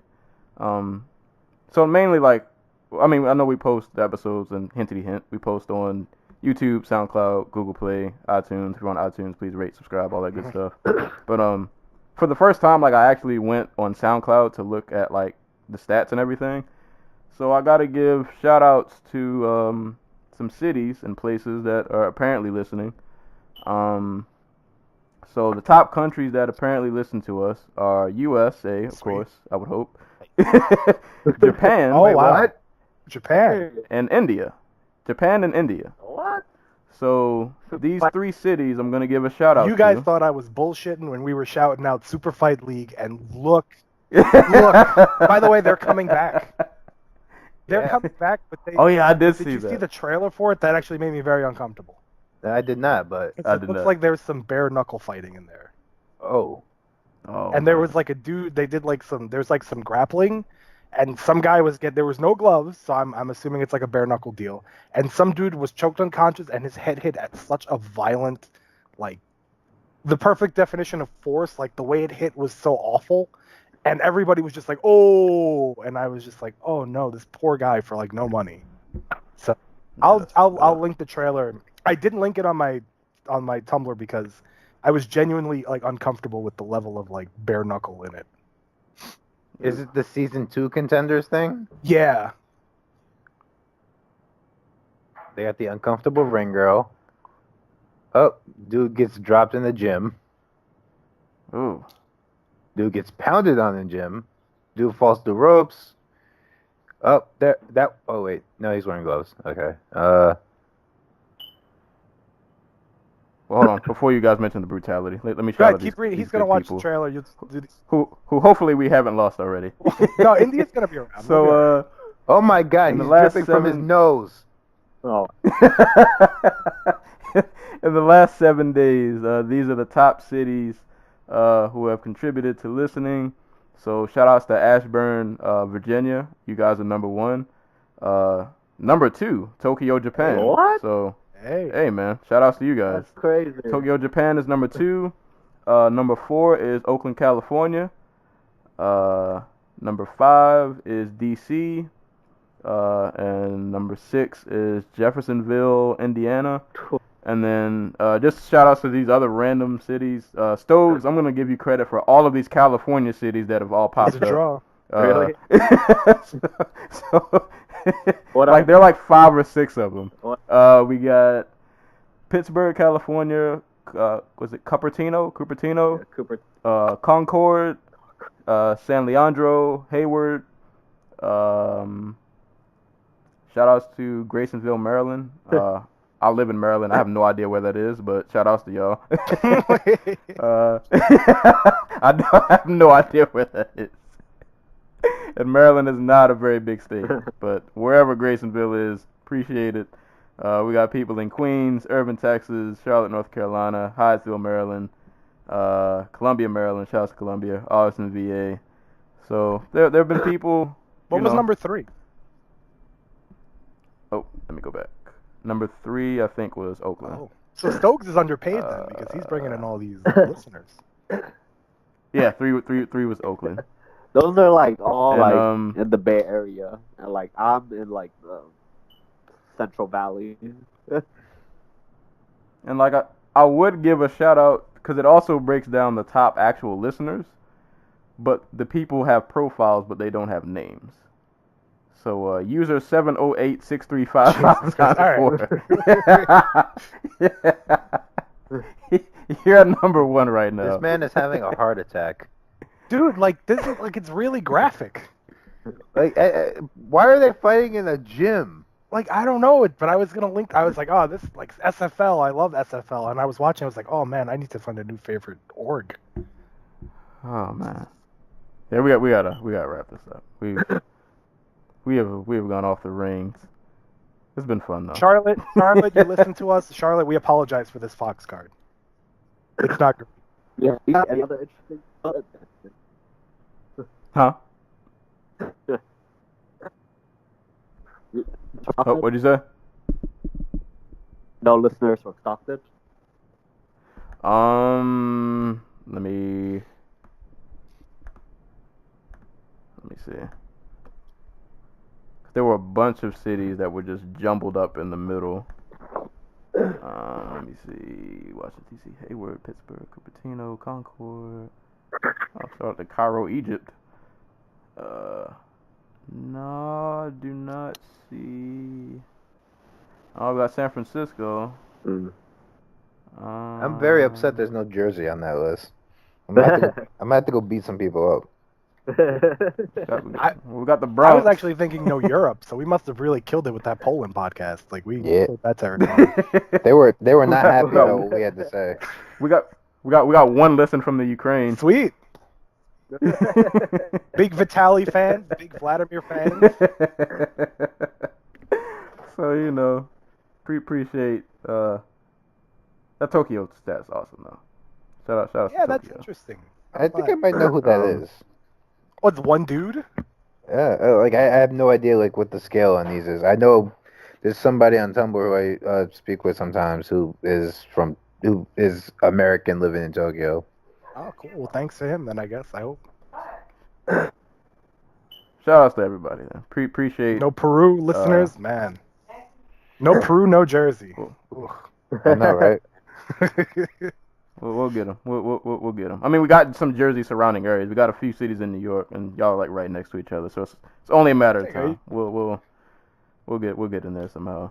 But yeah, I just wanted to shout that out. So appreciate you guys for listening, especially to this long podcast that went on for too long. Well, I lost count, so I might have to break this into a part 1 and part 2. Look, we could just leave off everything after that movie review. I'll see. I'll see how. Oh Lord, I'm gonna have to edit this. I'm gonna have to listen. See, I told you. Jesus Christ. See? It's it's whatever though. When I edit it out the intro part, I'll see how long this actually is because the number I have right now isn't true because we spent like the first 20, 30, however long minutes just talking before we even recorded. I've got 3:32 here, but I also wasn't here when you guys were here earlier and trying to find me. I'm at 4 hours. Jeez.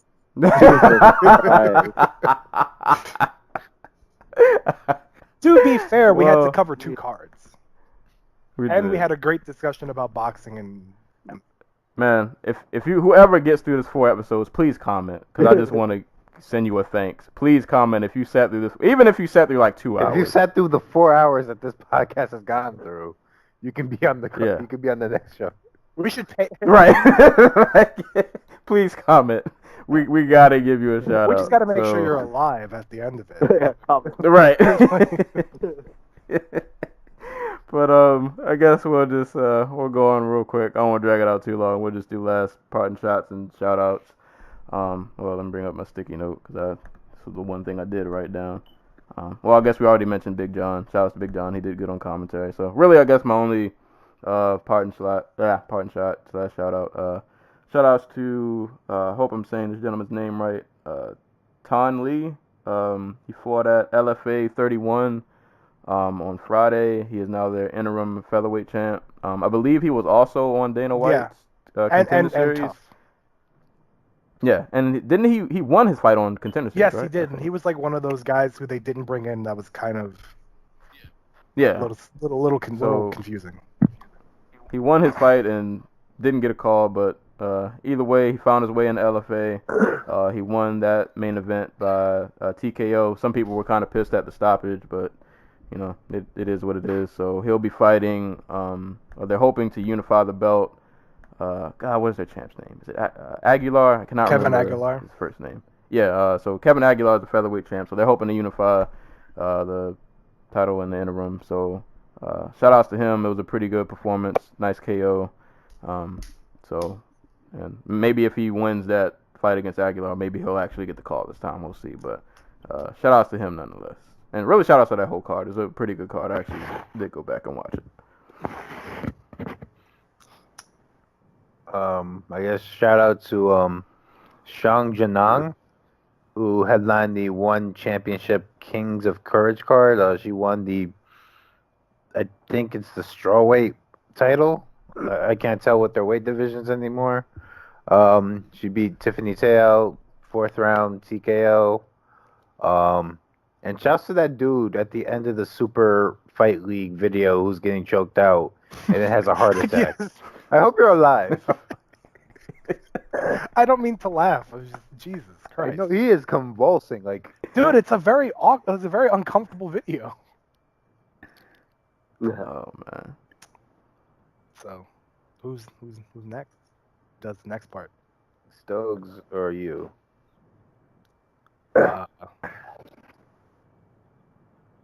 All right. Well, I guess I'll go. Well, shout out to Stokes for being here, for stopping No, in. fuck that. I want to go. Oh my God. Go ahead. Go ahead. You know what? I take I'm that just back. kidding. No, go ahead. Go ahead. No, I'm go ahead. just- The floor is yours. Floor is yours. I guess shout out to me for being one of the few people who picked Stipe. Shout out to this movie called Face to Face on Netflix. Really surprised me. And shout out to the Bay Area listeners. And yeah, that's about it. Do I have clearance to begin? Yeah, you can go now. Okay. Shout out to Stokes for popping in late and then adding a little life. Always fun to kind of hear all of the group together. Thanks to you guys for having me, of course. Shout out to Carl Roberson, who offered to fight Vitor Belfort on like 6 hours notice. Like last week, I don't know if that was really discussed, but I can't remember. But he offered to step in and like fight, which was really cool for a prospect to make that decision. And shout out to the Super Super Middleweight tournament that continues, I think, this week or next week, either one. And that's it. That's all I got. We summed up 2 cards, talked boxing, made fun of Fishman Dong, and hopefully you people are still alive. And I promise the next episode won't be 4 hours. that is a good lie.